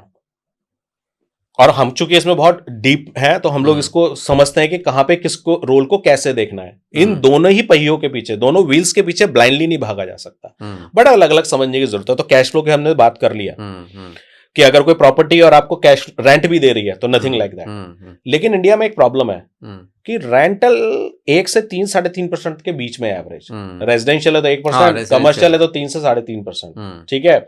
शॉर्ट टर्म रेंटल अगर कोई रिजॉर्ट है या कुछ और टाइप की चीजें हैं तो वहां पे आप 7%, 8%, 9% या थोड़ा ज्यादा भी एक्सपेक्ट कर सकते हो। कल्चर है तो उसमें भी यार एब्सोल्युटली यू आर राइट, ठीक है। डेटा सेंटर्स में आ सकता है और कई चीजों में आ सकता है, तो वो भी हो सकता है। तो again this is a matter of study. Which product, where, which location, what back end stuff, क्या चल रहा है। तो नॉर्मली इंडिया में लोन 9%, 8% पे मिलता है, रेंटल आ रहा है 3%, 3.5%। इसलिए इंडिया में प्रॉब्लम हो जाती है ओके, प्रैक्टिकली अगर हम देखें। राइट। लेकिन कैपिटल एप्रिसिएशन काफी अच्छा हो जाता है, स्पेशली जहां पे आपने लैंड कंट्रोल कर रखी है। अगर आप सिर्फ ब्रिक्स एंड मोटार पे कंप्लीट कर रखा है, फ्लैट ले लिया, 11वें माले पे मेरा फ्लैट है, एक है कि ये मेरी कोठी है, यहां मैंने इन्वेस्ट किया, जिसमें लैंड आपकी है, you are the owner of the land also जी। सो वहां पे कई बार क्या होगा कि कैपिटल एप्रिसिएशन आपके रेंटल को बीट कर देगा। अगर आपको बहुत अच्छा रेंट भी आया, 5% का भी आया, तो 10 साल में 50% का रेंट आया ऑन एन एवरेज, ठीक है। उसी जगह कैपिटल एप्रिसिएशन 2x की जगह 5x हो गया ओरिजिनल लैंड वैल्यू का, तो कैपिटल एप्रिसिएशन बीट करके आपके रेंटल्स को मल्टीफोल्ड टाइम। तो again this is a matter of study with experts like me, जो देख के बता सकते हैं कि ये रेंटल फायदे का सौदा है या नहीं सौदा। और साथ ही साथ आपको ये भी देखना है कि आपका पर्पस और गोल कितना लंबा है, छोटा है, क्या है, वो तो ऑलवेज है, वो तो ऑलवेज है। आपकी बाइक है, आपकी कार है, आपको जाना है, किस डेस्टिनेशन पे जाना है, क्यों जाना है, प्लानिंग तो सारी वहीं से शुरू होगी और वहीं से खत्म होगी। इसी के अगेंस्ट जो दुबई में मैं देखता हूं, दुबई में लोग विनर क्यों बन जाते हैं, क्योंकि वहां पे जो रेंट है वो ज्यादा है, वो 8 से 12%, और अब तो नए कुछ एरिया ऐसे हैं जैसे 12 से 15% तक बीट कर रहा है, वहां तक पहुंच जाता है। और जो बैंक इंटरेस्ट है वो 3, 3.5%, 4% है। बिल्कुल। ओके, तो बिल्कुल ही रिवर्स मॉडल हो गया। दूसरा, वहां पे इनकम पे टैक्सेशन नहीं है। तीसरा, वहां कैपिटल एप्रिसिएशन पे भी टैक्सेशन नहीं है। तो और वहां की और इंडिया की इनकम में भी मल्टीफोल्ड फ्लक्चुएशन हो जाता है। तो कई मैटर होते हैं, लेकिन अगर हम कैश फ्लो और कैपिटल एप्रिसिएशन की बात करें तो both are required, but we have to see project to project. Purpose क्या है कि कितना आरओआई, कितना रिटर्न ऑन इन्वेस्टमेंट हम लोगों को फाइनली निकल कर आ रहा है। राइट। आज हमने सर बात बहुत मिडिल क्लास को टारगेट करते हुए की, तो मैं जानना चाहूँगा किसी बंदे के पास अगर 5 लाख रुपए, सपोज किसी मिडिल क्लास एग्जांपल ले रहे हैं, तो उसको स्टार्टिंग में क्या स्ट्रेटजी अपनानी चाहिए? 2-3 चीजें हैं। अब मैं मान के चलता हूं कि 5 लाख रुपए आप वो पूछ रहे हैं कि जहां पे उसके अपने बेसिक्स ठीक है, और 5 लाख रुपए इन्वेस्टमेंट मैन के नाम के जी। उसके पे अलग है, शुरुआत करना चाहता और वो शुरुआत करना चाहता है। तो गुड न्यूज ये है कि आज के डेट में आप 5 लाख रुपए से रियल एस्टेट की दुनिया में via fractional ownership, co-ownership start कर सकते हो। That is a very very good news. Okay, so मेरा सजेशन तो उसको यही होगा कि रियल एस्टेट की दुनिया में उसको शुरुआत करनी जरूरी है। बिकॉज पहला इन्वेस्टमेंट अच्छा होगा, दूसरा और अच्छा होगा, तीसरा और अच्छा होगा, और तीसरे और चौथे, थर्ड या फोर्थ इन्वेस्टमेंट तक पहुंचते पहुंचते ये बंदा एक्चुअली एक सीजन्ड इन्वेस्टर बन जाएगा, जबकि इसने टोटल अभी 10, 15, 20 लाख रुपए का गेम खेला होगा। जो नॉर्मली सीजन्ड इन्वेस्टर तब बनते हैं जब 10, 15 करोड़, 20 करोड़ का गेम खेल चुके होते हैं। वो ये छोटे पैसे से मजा ले रहा है। इसको आइसक्रीम की फैक्ट्री लगाने की जरूरत नहीं है, एक छोटी सी कसाटा लेके ही मजे ले रहा है। ठीक है, तो ये छोटे छोटे इन्वेस्टमेंट रियल एस्टेट की दुनिया में करने शुरू करे, और जब ये रियल एस्टेट की दुनिया में करने शुरू करेगा तो इसकी हिम्मत भी बढ़ेगी, नेक्स्ट अगले नए नए प्रोडक्ट्स में इसको एक्सपेरिमेंट भी मिलेगा, रिटर्न्स भी आएगा। और देखिए मैं बताऊं, जैसे आप स्विमिंग दूर बैठ के नहीं सीख सकते ना, इन्वेस्टमेंट भी आप दूर बैठ के नहीं सीख सकते। असली इन्वेस्टर वही होता है जो सीखता है। जैसे आज मैं आपको बोलता हुआ नजर आ रहा हूं, तो ये वो आदमी बोल रहा है जिसने किताबों से नहीं सीखा है। इसने स्विमिंग सीखने के लिए जंप लगाया था, तो वही स्विमिंग मतलब रियल एस्टेट से रिटर्न लेने के लिए, रियल एस्टेट इन्वेस्टमेंट को सीखने के लिए इन्वेस्ट करना जरूरी है आपके हार्ड अर्न मनी को, with the right consultancy of course. Yes, आज हम नोएडा में बैठे हैं। नोएडा में सर हम पॉडकास्ट शूट कर रहे हैं। आप भी नोएडा से हैं, मैं भी नोएडा से हूँ। आपने अभी जिक्र किया, और इनफैक्ट हम मानते भी हैं, मैं भी मानता हूँ कि रियल एस्टेट में सबसे जो इन्वेस्टमेंट होता है वो ज़मीन में होता है। लेकिन सच्चाई ये है कि हम अगर देखें, हम नोएडा एक्सटेंशन में बैठे हैं, सबसे ज़्यादा लोग फ्लैट खरीद रहे हैं, फ्लैटों में इन्वेस्ट कर रहे हैं। क्या रीज़न है उसके पीछे? सर, उसके पीछे रीज़न वही है, डिमांड सप्लाई। देखिए, कोई भी जब नया एरिया डेवलप होगा तो हमको ये समझना जरूरी है कि सबसे पहले जो अवेलेबल रहेगा वो जमीन रहेगा। लेकिन जमीन हमेशा अवेलेबल नहीं रहेगा, वो लिमिटेड टाइम के लिए है। ओके, वो लिमिटेड टाइम के लिए। तो यहाँ पे जमीन नहीं है, इसलिए लोग फ्लैट में जा रहे हैं। इसलिए जा रहे हैं। अभी या है कुछ तो जमीन महंगी है। अभी अभी कुछ जमीन है जो Yamuna express area, new Noida, new Agra, heritage हाँ। सिटी जो आ रहे हैं, अब इनमें जमीन के लिए अपॉर्चुनिटी है। हाँ। लेकिन फिर वही कहानी आती है कि जमीन आती है, लिमिटेड टाइम के लिए आती है, हाँ। जमीन हमेशा नहीं रहेगी, जबकि टावर्स, हाँ। फ्लैट्स हमेशा रहेंगे। हमेशा वो रहे। अभी 20 माला बन रहे हैं, कल को 50 माला बनने शुरू हो जाएंगे, हाँ। कल को 100-150 माला बनने शुरू हो जाएंगे। हाँ। हाँ। हाँ। तो पहले तो जमीन अवेलेबल नहीं रहेगी, और जब अवेलेबल नहीं रहेगी तो इकोनॉमिक्स का सिंपल फार्मूला है डिमांड सप्लाई। फिर एक दिन जमीन इतनी महंगी हो जाएगी कि ऐसा नहीं है कि जमीन अवेलेबल नहीं है, लेकिन वो बट इतनी महंगी है महंगी होगी, उनके रीच से बाहर होगी कि वो आउट ऑफ रीच हो हाँ, जाएगी, इसलिए वो आउट फ्लैट ऑफ में रीच जा हो जाएगी। दिल्ली का 500 गज की कोठी हाँ। जो आज सपोज 50 करोड़ की मिलती है, वो किसी टाइम 5 लाख की भी थी ना, लेकिन आज वो आउट ऑफ रीच हो गई है। सो अगर जमीन में खरीदने का मौका आपको मिले तो मेरा तो कहना यह होगा, हमेशा पहले जमीन लीजिए, लैंड लेना चाहिए। नोएडा के लोग क्यों लेते हैं? क्योंकि ऑप्शन ही नहीं है, इतने मजबूरी है। 95% लोग सर ईएमआई दे करके लोन पे प्रॉपर्टी खरीद रहे हैं, और ये मैं रिकमेंड भी करता हूँ, खरीदना चाहिए। आपकी नज़र में क्या ईएमआई देकर खरीदना सही है, या उनको पूंजी इकट्ठा करनी चाहिए? कैश फ्लो जब आ जाए, पैसे आ जाएं, तब क्या रिकमेंड करें? दो सिचुएशन हो सकती हैं, जब आपके पास पैसा है, दूसरी सिचुएशन हो सकती है जब आपके पास पैसा नहीं है। हाँ। दोनों ही केसेस में अपने ओके। पैसे से नहीं लेनी चाहिए। जब सरकार का पैसा, बैंकों का पैसा मिलता है, हाँ। ईएमआई यूज करना चाहिए, लिवरेज करना चाहिए, हाँ। दूसरे का पैसा से ही प्रॉपर्टी बनानी चाहिए। लेकिन यहां पे एक सिचुएशन है। हाँ। सिचुएशन ये है कि जो ईएमआई बनेगी वो आपका जो रेगुलर कैश फ्लो है, जो आपका इनकम सोर्स है, उसका कितना परसेंट है, बहुत इंपॉर्टेंट, वो इंपॉर्टेंट है। अगर आपकी इनकम 1 लाख रुपए और आपकी ईएमआई 80,000 रुपए की है, तो आप करवटे बदलोगे, ताकि आपका सुकून न जाए, रात की सुकून नींद न खत्म हो जाए। जाएगा। और उसमें भी जो सोर्स ऑफ इनकम है वो आपके अपने धंधे से नहीं है, किसी की हाँ। जॉब से है। तो हाँ। कल को जॉब चली गई तो बेटा क्या करेंगे? हाँ। ठीक है, तो सोर्स ऑफ इनकम एक और एस्पेक्ट जुड़ गया। राइट। अगर आपकी इनकम 1 लाख रुपए और ईएमआई 25,000 रुपए है, 30,000 रुपए है, 35,000 रुपए, 40,000 रुपए तक भी है, मैं कहता हूं, और आप सिमट के चलने वाले आदमी हैं, बिल्कुल ठीक है। मतलब आपकी इनकम का 40% तक आराम से आप ईएमआई कवर करो। हाँ, और ये हाँ। कोई स्टैटिक नंबर नहीं है, बट डिपेंड करता है कि आपकी अदर रेस्पॉन्सिबिलिटीज कितनी है, और आपके घर में और सोर्स ऑफ इनकम्स कितने हैं। आप कमाते हो, आपकी वाइफ कमाती है, मे बी पेरेंट्स भी हैं साथ में, पेरेंट्स भी कमा रहे हैं या नहीं कमा रहे, या वाइफ नहीं कमा रही, ये बड़ी डिफरेंट सिचुएशन है। कई सारे फैक्टर उसमें ऐड बहुत सारे फैक्टर्स। अब देखिए, पूरा सीधी सी कंसल्टेंसी नहीं होती है, कितने फैक्टर्स जुड़ जाते हैं। तो पर्सन टू पर्सन डिपेंड करता है। किसी आदमी की जिसकी इनकम 1 लाख रुपए है, उसको 30,000 रुपए की ईएमआई के लिए मना किया जा सकता है, और किसी की 1 लाख रुपए, उसे 40,000 रुपए की ईएमआई के लिए भी हाँ कहा जा सकता है, depending over his overall expenses. ठीक है, लेकिन इतना जरूर है कि 1 लाख रुपए की इनकम में कभी भी 1.5 लाख रुपए की ईएमआई नहीं ली जानी चाहिए। तो अगर आपका ये फिट इन आ रहा है, ये फिट इन आ रहा है, तो उसके बाद आपको हमेशा ईएमआई से ही लेना चाहिए। अब दूसरी सिचुएशन की जो हम बात कर रहे थे कि किसी के पास अपना 1 करोड़ रुपए है और उसे 1 करोड़ की प्रॉपर्टी लेनी है, तो वो जाके कैश में ले सकता है, लेकिन उस पर लोन भी अवेलेबल है 20 लाख रुपए का डाउन पेमेंट देके। तो हमेशा 20 लाख रुपए का डाउन पेमेंट देके बाकी 80 लाख ईएमआई पे ही लेना चाहिए। मतलब कहने का मतलब, आप आज के रेट में अगर आपका पैसा भी है तो भी आपको लेवरेज लेना है, क्योंकि कम रेट ऑफ इंटरेस्ट पे, और उस पैसे को आप अपने धंधे में लगाओ या री इन्वेस्ट करो कहीं और, ताकि लेवरेज और आपका बढ़े। और रेट ऑफ इंटरेस्ट कम है, चूंकि सबसे कम है इनफैक्ट होम लोन में, तो आप उसका फायदा उठाएं। आपने जो बात कही, जी बिल्कुल, बिकॉज अगर आप दूसरों का पैसा यूज करेंगे, बैंकों का पैसा जो कि वो बांट ही रहे हैं, तो यूज करना ही चाहिए, उनका भी धंधा चलेगा और अपना भी चलेगा।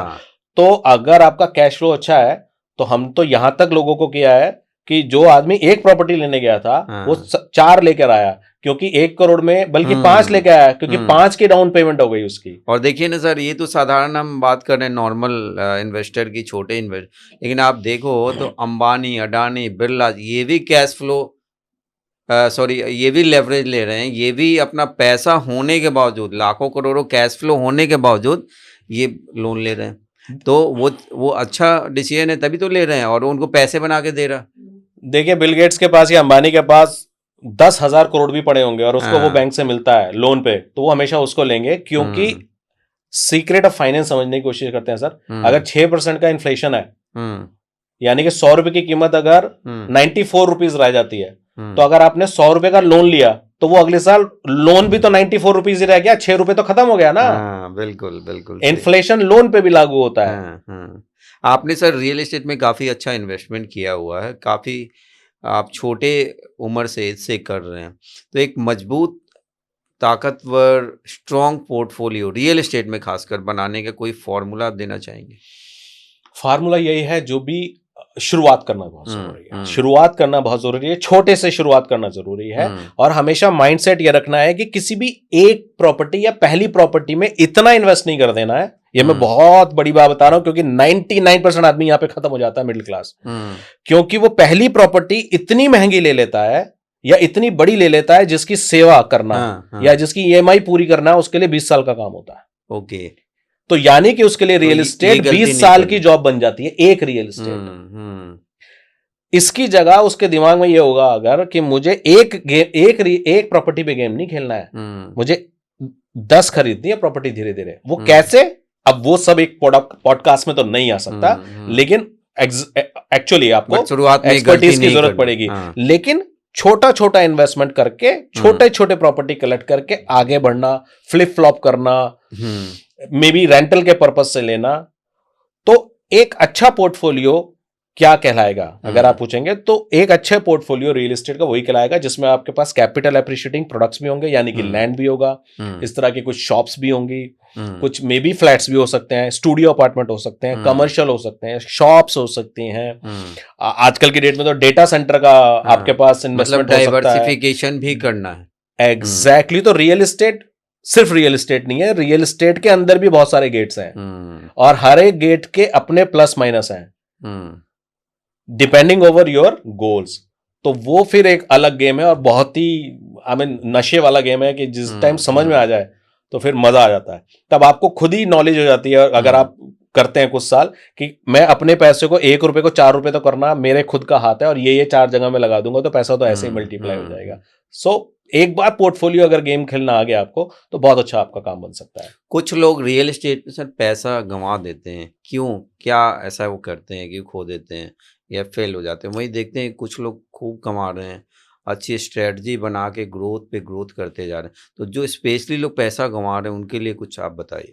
एक बात तो हम बात कर चुके हैं कि या तो अनुभव हो या किसी अनुभवी को अपने साथ रखें एज ए कंसल्टेंट, एक तो वो हो गया।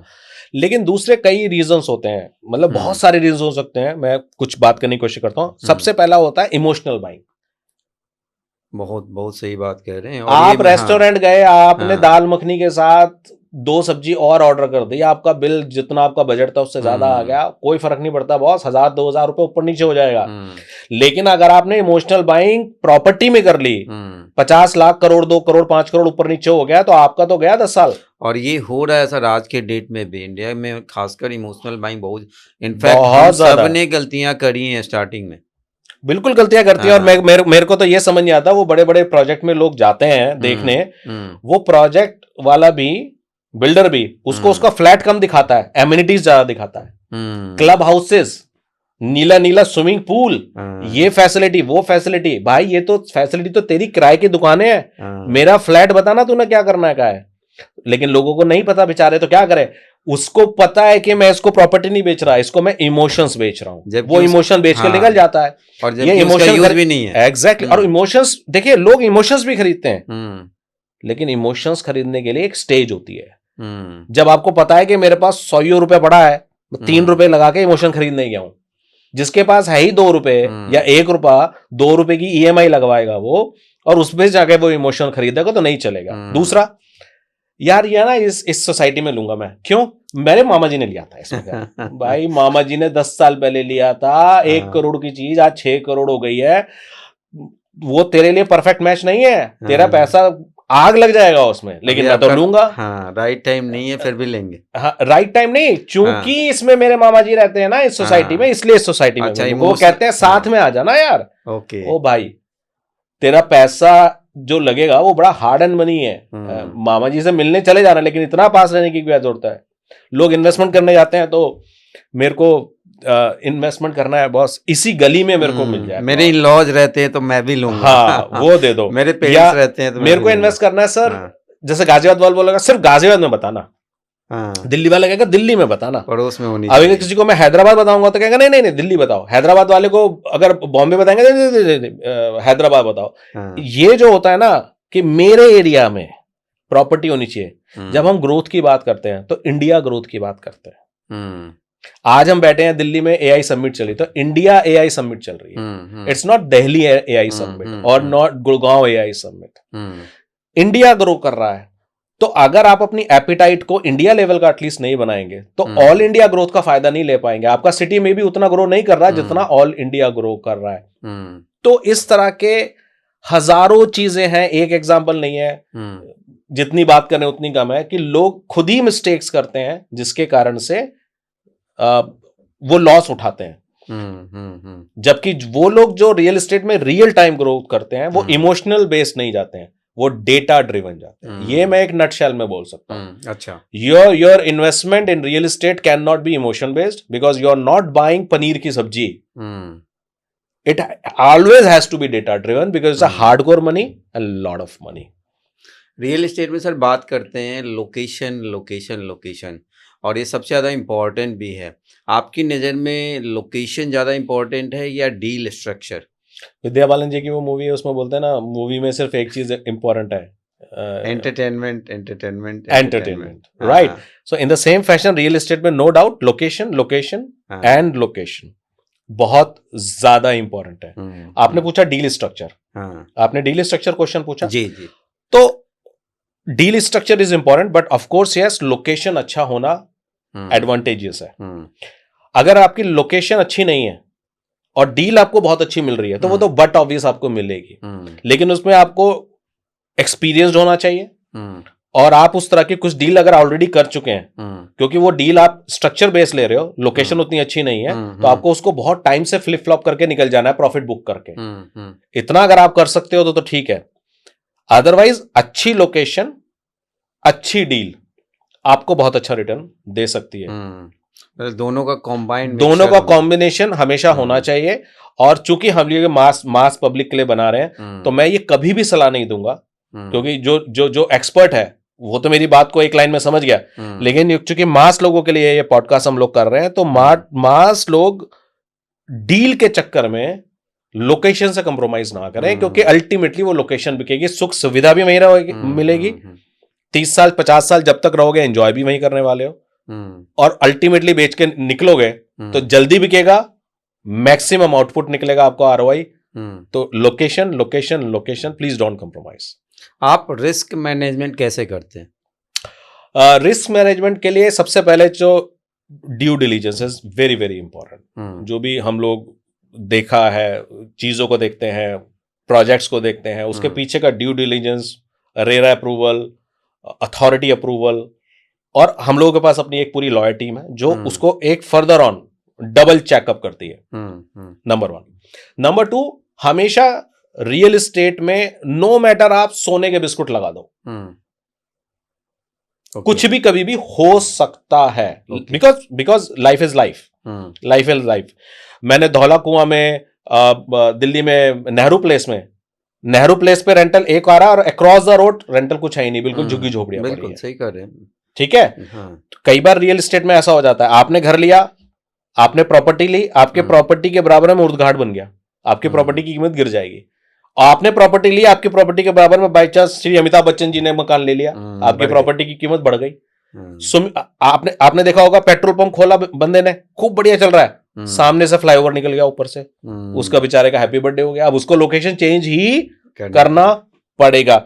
सो कई बार कुछ चीजें ऐसी हो जाती हैं चीजों को जिसपे आपका कोई कंट्रोल नहीं होता, तो हमेशा उसके लिए हम लोग प्लान बी रखते हैं। और प्लान बी में एक चीज जरूर रखते हैं कि कोई भी प्रोजेक्ट हो उसमें लैंड पे कंट्रोल जरूर हो, क्योंकि अगर आपके पास लैंड है ना, लैंड फिर वही बोली बात है कि लैंड को मां क्यों कहते हैं, क्योंकि ये धोखा नहीं देती।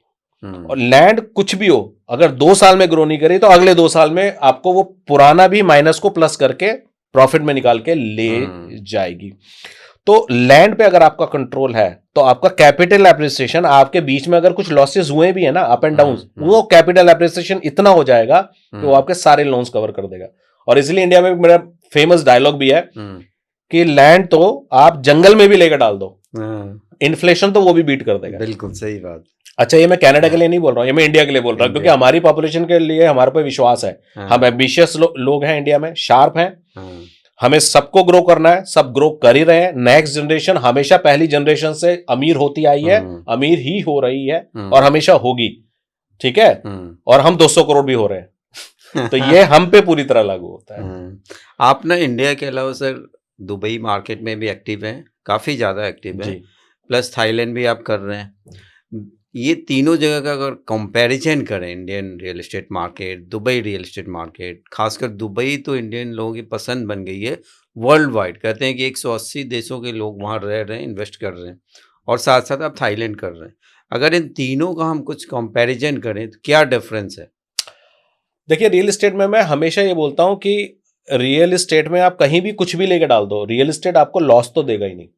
चाहे रियल बाहर एस्टेट के आपको मार्केट में डालो या यहाँ डालो, और अगर आपने किसी ऐसे प्रोडक्ट में भी डाल दिया जिसकी आपको कम समझती, तो रिटर्न तो वो भी आपको अच्छा दे के निकलेगा। कहानी सिर्फ यही है कि आपने अपने पैसे को बिठाना है ऑन ए व्हीकल। अब वो बैलगाड़ी है कि कार है या फ्लाइट है, बस इतना ही फर्क है। वो रिटर्न आपको जल्दी आ रहा है, जल्दी मतलब कितना बड़ा रिटर्न आ रहा है, that is the only thing. अब इंडियन मार्केट की अलग खासियत है, दुबई मार्केट की अलग खासियत है, थाई की अलग खासियत है। लोगों को, मेरे को लगता है कि डाइवर्सिफाई क्यों कर रहे हैं दुबई में, उसका one of the biggest reason यही है कि एक तो वहां टैक्सेशन नहीं है, इंडिविजुअल टैक्स नहीं है।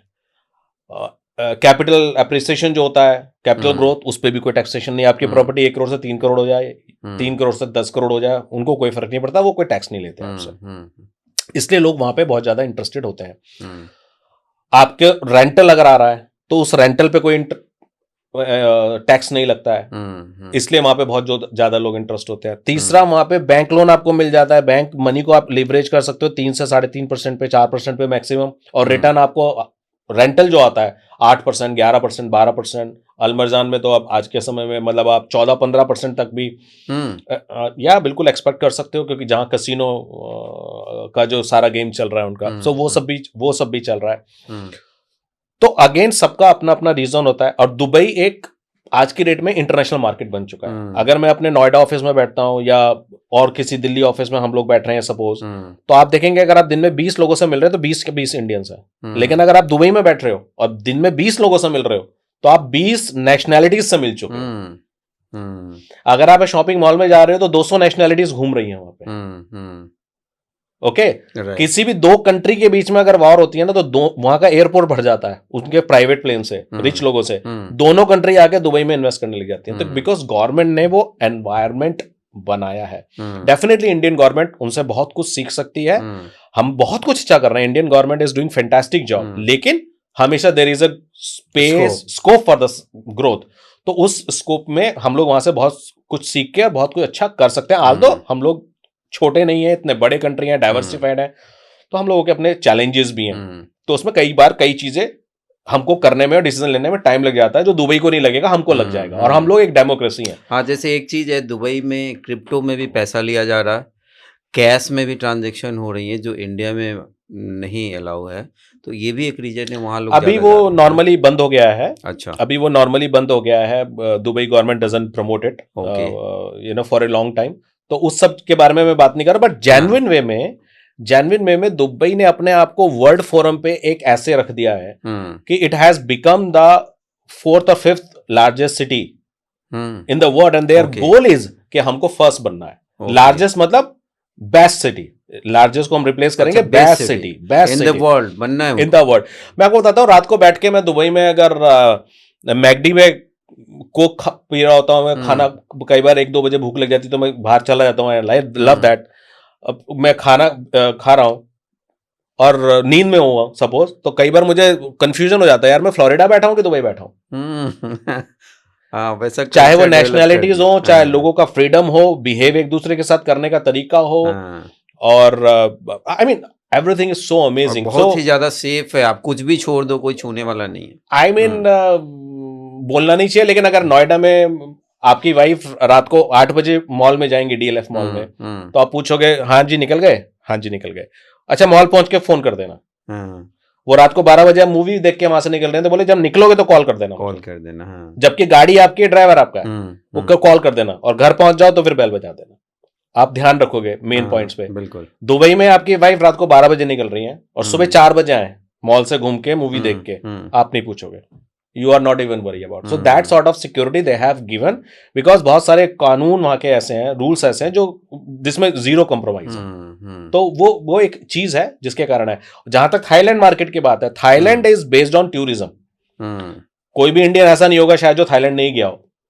Now Thailand is based on tourism. शुरुआती थाईलैंड से होती है। शुरुआती थाईलैंड से होती है, और किसी की शुरुआत नहीं हुई थी अगर वो 3 या 4 कंट्री घुमा है तो उनमें से एक थाईलैंड जरूर होगा। हाँ, बिल्कुल। ठीक है, because of wellness, because of health, और वहां का जो एक एनवायरमेंट है, ठीक है, fun loving people, health conscious people.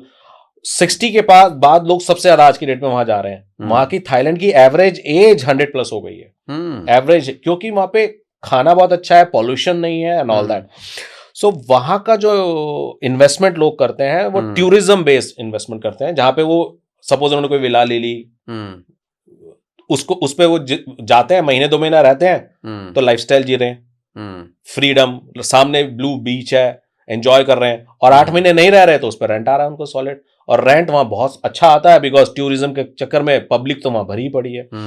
तो Dubai is more over is a business hub for the world. Dubai में कोई आपसे फालतू बात नहीं करेगा, straight to the business, like America. Company के हेडक्वार्टर में सुनता हूँ वही है। Exactly. So Dubai people will talk business, Thailand people will talk relax, meditation. ठीक है, तो और इन दोनों का जो मिक्स है वो इंडिया है। Spiritual, meditation, 4th largest economy, going to be 3rd largest economy. So India तो अपना बेस्ट है, इसमें तो कोई दो राय नहीं है, but a proper combination of Dubai and Thai is amazing.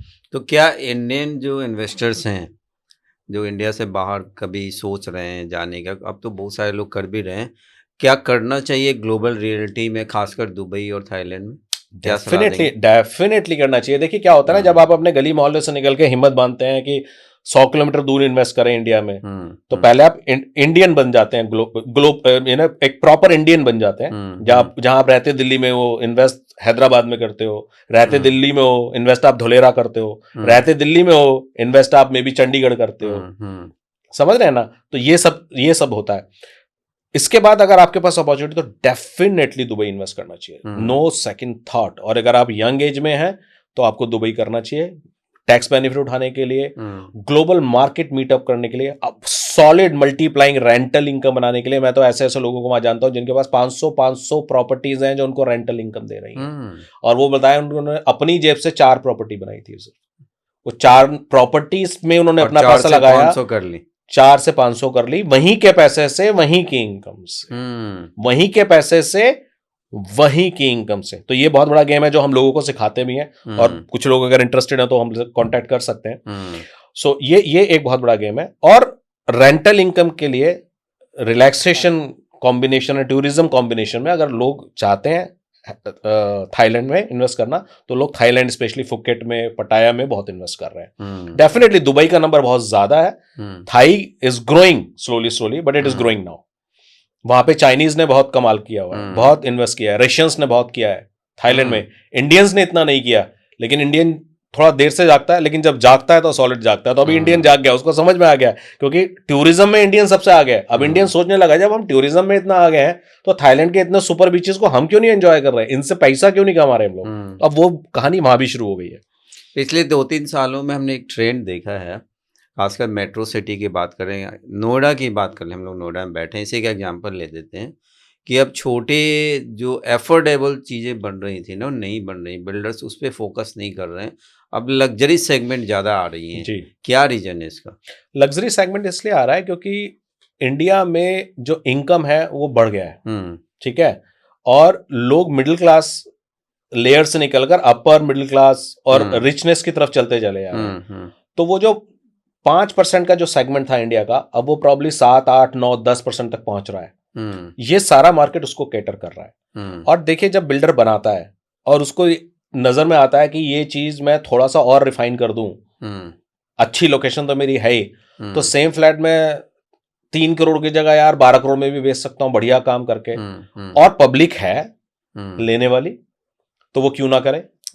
ठीक है, तो वो करते हैं। पब्लिक है तभी तो डिमांड बढ़ भी रही है। हाँ, अगर आप देखेंगे बिरला एस्टेट को तो they are in the most luxury segment, Max को देखेंगे मोस्ट लग्जरी सेगमेंट, लेकिन क्वालिटी डीएलएफ है, कमेलिया 100 करोड़ के फ्लैट बेच दिए, लेकिन उसके पीछे रीजंस हैं। उस सेगमेंट को केटर कर रहे हैं जो बेसिक लड़ाई से बहुत ऊपर निकल चुके हैं। ऊपर नहीं है, बहुत ऊपर है, जिसके लिए 20 करोड़ का फ्लैट, 10 करोड़ का फ्लैट, 40 करोड़ का फ्लैट सब बराबर ही है। जो 100 करोड़ का फ्लैट भी ले सकता है, उसको चाहिए क्या वो समझना है, उस आदमी का माइंडसेट समझने की कोशिश करनी है। उसको एक्सक्लूसिव चीजें चाहिए, एड्रेस चाहिए, वो चाहिए एक्सक्लूसिविटी के लिए। उसको सब कुछ एक्सक्लूसिव, उसको इंटीरियर तो एक्सक्लूसिव चाहिए ही चाहिए, लेकिन उसको उस इंटीरियर से एसोसिएटेड बाकी सर्विसेज भी एक्सक्लूसिव चाहिए। उसको लिफ्ट तो एक्सक्लूसिव चाहिए ही चाहिए, लेकिन उसको वेलनेस स्पा भी एक्सक्लूसिव चाहिए। और अगर वो उसको वहीं पे मिल जाए विद एन एक्सक्लूसिव व्यू, तो पैसा खर्च, तो वो पैसा खर्च करने के लिए तैयार है। तो इसमें हेल्थ एंड वेलनेस का कॉम्बो बड़ा अच्छा हो गया, एक्सक्लूसिविटी आ गई है, और सबसे बड़ी चीज हो गई है कि ऐसा आदमी जो 100 करोड़ का 50 करोड़ का फ्लैट लेने जा रहा है, वो एक ऐसी सराउंडिंग में रहना चाहता है जहां वो नीचे बाहर निकले तो उसको पता है सारे 100 करोड़ 50 करोड़ रुपए के फ्लैट में ही रहना है, यानी कि हर एक आदमी उसी लेवल का गेम खेल रहा है। तो उसकी वहां जो नेटवर्किंग हो रही है, सुबह जुम्बा पे, मेडिटेशन पे, स्विमिंग पे, जबकि उसके घर में भी स्विमिंग पूल है, चॉइस है उसके पास, स्पा में, रनिंग पे, जॉगिंग पे, मेडिटेशन पे, वो किससे उसकी नेटवर्किंग हो रही है। अगर उस जगह पे 500 फ्लैट भी हैं बॉस, तो उसके 500 ऐसे लोग फ्रेंड्स बन गए जो 100 करोड़ के 50 करोड़ के तो फ्लैट्स में रहते हैं। तो अदरवाइज कितना पैसा खर्च करना पड़ेगा ऐसे नेबरहुड के लिए और ढूंढने के लिए, और वो सब अपने पर्सनल फ्लैट बन जाएंगे। तो क्या आपको नहीं लगता ऐसे ऐसे नेबरहुड में रहने वाला आदमी उस फ्लैट को तो अगले 1 साल में फ्री कर लेता होगा उस नेटवर्किंग से? सर वही चीज मुझे लग रहा है 2-3 साल में डबल हो जाएगी। बिल्कुल हो जाएगी, इसीलिए उसका भी बहुत बड़ा मार्केट है। So that is exclusivity game. आप नीति आयोग के मेंटोर रहे हैं, मेंटर ऑफ चेंज, राइट, और आपने एक बुक भी लिखी है इंडिया स्किल कैपिटल। अभी हमने थोड़ी देर पहले बात करी कि 2030 में $1 ट्रिलियन की इकोनॉमी हो रही है।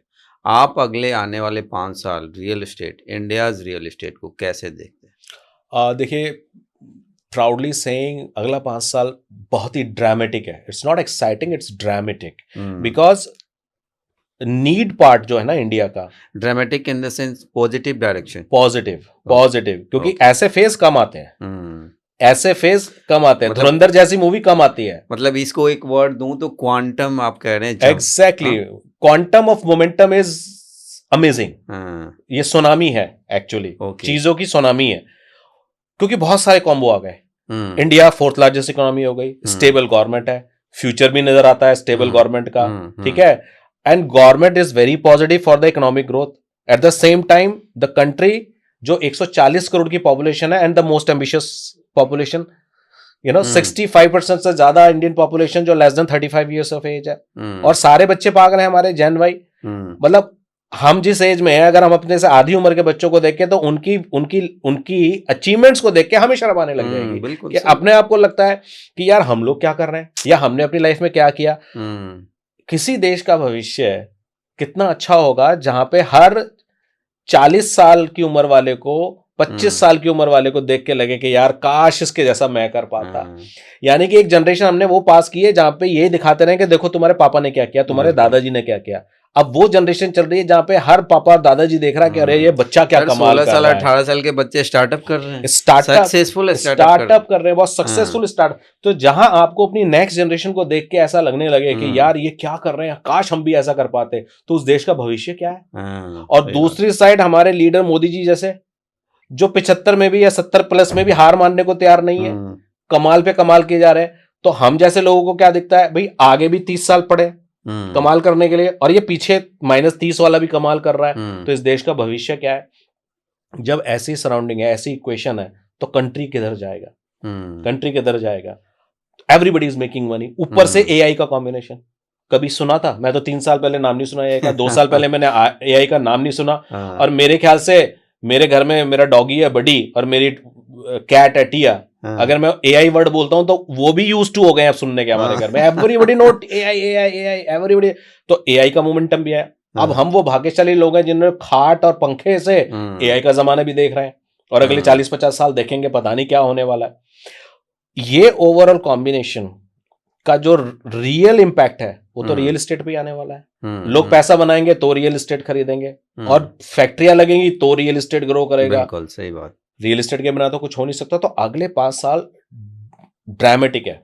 लैंड बाइंग के लिए खतरा है। अगर किसी का ड्रीम है कि लैंड बाय करना है तो 2035 तक, 25 से लेकर 35 तक का समय है जब मिडिल क्लास लैंड बाय कर पाएगा। मेरा प्रेडिक्शन ये कहता है कि 2035 के बाद 100 गज की जमीन भी अगर 3 करोड़ 5 करोड़ में मिल जाए तो गनीमत है। तो लैंड मिडिल क्लास के हाथ से निकल जाए। बहुत बहुत इंपॉर्टेंट बात हो रही है। जिन लोगों का सपना है लैंड, बिल्कुल आप अभी इंटर कर जाइए, नहीं तो आने वाला समय आने वाला समय आपकी रीच से आई मीन बाहर हो जाएगा। या रीच से बाहर हो जाएगा। लैंड हुआ करती थी वाली कहानी हो जाएगी। और आज की डेट में तो गुड न्यूज, अगेन मैं वही बोलूंगा कि 5 लाख रुपए से भी कम में आप लैंड परचेज कर सकते हो, लेकिन उसके लिए जगह है, चीजें हैं, फ्रैक्शन है, सिचुएशंस है। सो 5 साल कमाल के हैं साहब, मजा आने वाला है।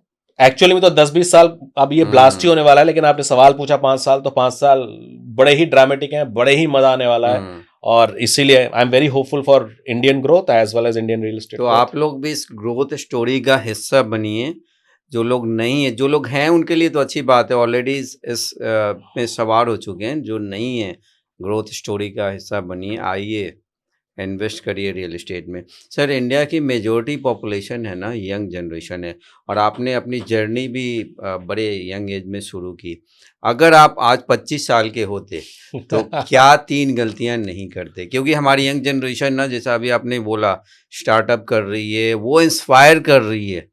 तो आज की यंग जनरेशन जो गलतियां कर रहे हैं, आप अगर 25 साल के होते तो क्या 3 गलतियां नहीं करते? मैं 25 साल का होता और समय ये चल रहा होता। यस, ठीक है, मैं दोबारा इसी समय में 25 साल का अगर हो जाऊं तो क्या गलतियां नहीं करूंगा। हाल तो मैंने कुछ गलतियां कम की हैं, ऐसा नहीं कि गलती नहीं की, कुछ गलतियां कम की हैं, लेकिन अगर मेरे को आज मौका मिले तो वो गलतियां भी नहीं करूंगा। नंबर 1, बैंकों में घुसते थे ना तो कहते थे टैक्स सेविंग के लिए इन्वेस्टमेंट कर दो। आज भी बोलते हैं, और घुसते आज भी वो बैंक एफडी में ले लो, इंश्योरेंस दुनिया ले का लो, एफडी। हाँ, हाँ, दुनिया का सबसे मूर्ख आदमी होगा जिसको कुछ धेले भर का नहीं पता इन्वेस्टमेंट के बारे में, और वो जाके एफडी ले लेगा, एफडी करेगा। हाँ, मैं आपको सच बता रहा हूँ। अब बिल्कुल इंडिया में उसको भी एफडी कम ही होता जा रहा है। अब तो खूब होता है साहब, खूब होता है, बैंक वाले अच्छा। खूब कराते हैं। तो एनीवे, टैक्स सेविंग के लिए इन्वेस्टमेंट नहीं करते, इन्वेस्टमेंट का प्योर पर्पस इन्वेस्टमेंट ही होता है। लाइफस्टाइल में मैंने बहुत ज्यादा खर्च नहीं किया, मैंने आपको बोला भी था, बट फिर भी कुछ खर्च हो जाता है। मेरे को याद है मैंने पहले ही अपने बिजनेस में 6 महीने बाद ही एक गाड़ी सेंट्रो ले ली थी। अगर आज वो मुझे दोबारा मौका मिले तो मैं पहले गाड़ी नहीं लूंगा, पैसा कमाने के बाद पहले मैं प्रॉपर्टी लूंगा। तो जैन भाई को मैं बोलूंगा गाड़ी नहीं लो, पहले अपनी प्रॉपर्टी लो। पहला आईफोन लेने से पहले ड्रीम बनाओ कि एक छोटा फ्रैक्शन या एक छोटी प्रॉपर्टी लेनी है मुझे। वो मैं जरूर करूंगा, और लर्न करने पे बहुत ध्यान दूंगा। 30 minute 1 hour every day learn करूंगा 2 चीज आज की डेट में, एक तो एआई और एक रियल एस्टेट में पैसा कैसे मल्टीप्लाई हो सकता है। तो अगर आपको कुछ समझ नहीं आ रहा तो आर्टिफिशियल इंटेलिजेंस जरूर सीखते रहना अपने एरिया से रिगार्डिंग, और दूसरा रियल एस्टेट। बस ये 3 चीजें मैं हमेशा प्रायोरिटी पे रखूंगा। मैंने हमेशा सीखा है, लेकिन शायद मैं 25 साल का होता तो इसमें मोमेंटम और ज्यादा होता। ये गेम चेंजर हो सकता है जो सर ने अभी बात बताई, ये चीज़ आप लोगों को गांठ बांध लेनी है। रियल एस्टेट का मतलब होता है बिलियनियर, मिलेनियर, करोड़पति। मतलब इसमें जो लोग अच्छा करें करोड़पति तो हैं ही। हाँ, और ये सच्चाई है सर, ये फेक बात नहीं है। तो करोड़पति बनने के लिए कौन सी रियल एस्टेट में एक ऐसी आदत जो आप बताना चाहेंगे? कौन से रियल एस्टेट में? रियल एस्टेट से करोड़पति बनने के लिए कौन सी एक आदत जरूरी है आपकी नज़र में, जिसने आपको बनाया, या जो आप बताना चाहेंगे जेन जी के लिए या हमारे इन्वेस्टर्स के लिए? Saving and investing. सेव करना बहुत जरूरी है, क्योंकि सेव नहीं होगा कुछ पैसा तो इन्वेस्ट क्या करोगे। Okay, then saving and then investing in the right properties in the right time. Right property में जाना, राइट टाइम पे जाना, क्योंकि मैंने पैसा मल्टीप्लाई किया है, लेकिन उससे ज्यादा बहुत ऐसी जगहें भी हैं जहां पे पछताता हूं, अरे यार काश यहां पे कर दिया होता, काश यहां पे कर दिया होता। तो मिसिंग पॉइंट्स भी बहुत होते हैं। तो राइट टाइम पे राइट प्रॉपर्टी में घुसना बहुत जरूरी है। लोग गलती क्या करते हैं, प्रॉपर्टी खरीदने से पहले वेट करते हैं। हाँ, ये सच्चाई है। राइट टाइम आएगा, मेरा राइट टाइम हाँ। आएगा, यार अभी मेरा सही बने, थोड़ा पैसा कलेक्ट करूँ ना, फिर मैं ले लूंगा। तब हाँ। भाई आज किसी प्रॉपर्टी को आप देख रहे हो, पैसा कलेक्ट जब तक करोगे वो प्रॉपर्टी 4 गुना हो गई और होगी। राइट टाइम कभी नहीं आता, और राइट उल्टा टाइम मौका तो छूट जाता। कभी नहीं आने वाला। तो हम्म। कहना है ना, जब प्रॉपर्टी लेनी है ना, तो प्रॉपर्टी खरीदने से पहले वेट नहीं करना है। प्रॉपर्टी खरीद ली, उसके बाद वेट करो जितना लंबा करना है। अब वो प्रॉपर्टी बरगद का पेड़ बनेगी आपके लिए। तो प्रॉपर्टी खरीदने से पहले वेट मत करो, प्रॉपर्टी खरीदने के बाद वेट करो। क्योंकि प्रॉपर्टी जब आप इन्वेस्ट करते हो, प्रॉपर्टी में जब आप इन्वेस्ट करते हो, 2 चीजें इन्वेस्ट करनी होती है। पहला मनी, दूसरा टाइम। बहुत अच्छी बात। प्रॉपर्टी खरीदते समय पैसा, और उसके बाद जितना टाइम इन्वेस्ट करोगे, क्योंकि वही प्रॉपर्टी 5 साल बाद अलग रिटर्न देगी, 7 साल बाद अलग रिटर्न देगी, और 10 साल बाद क्या रिटर्न देगी वो तो आप आज कैलकुलेट ही नहीं कर सकते। और अगर आपने 12-15 साल रोक लिया तो आपको पागल नशे वाला रिटर्न देगी। जैसा मैं बोलता भी हूं, ये भी एक बड़ा फेमस है मेरा इंडिया में, कि land is like a whisky.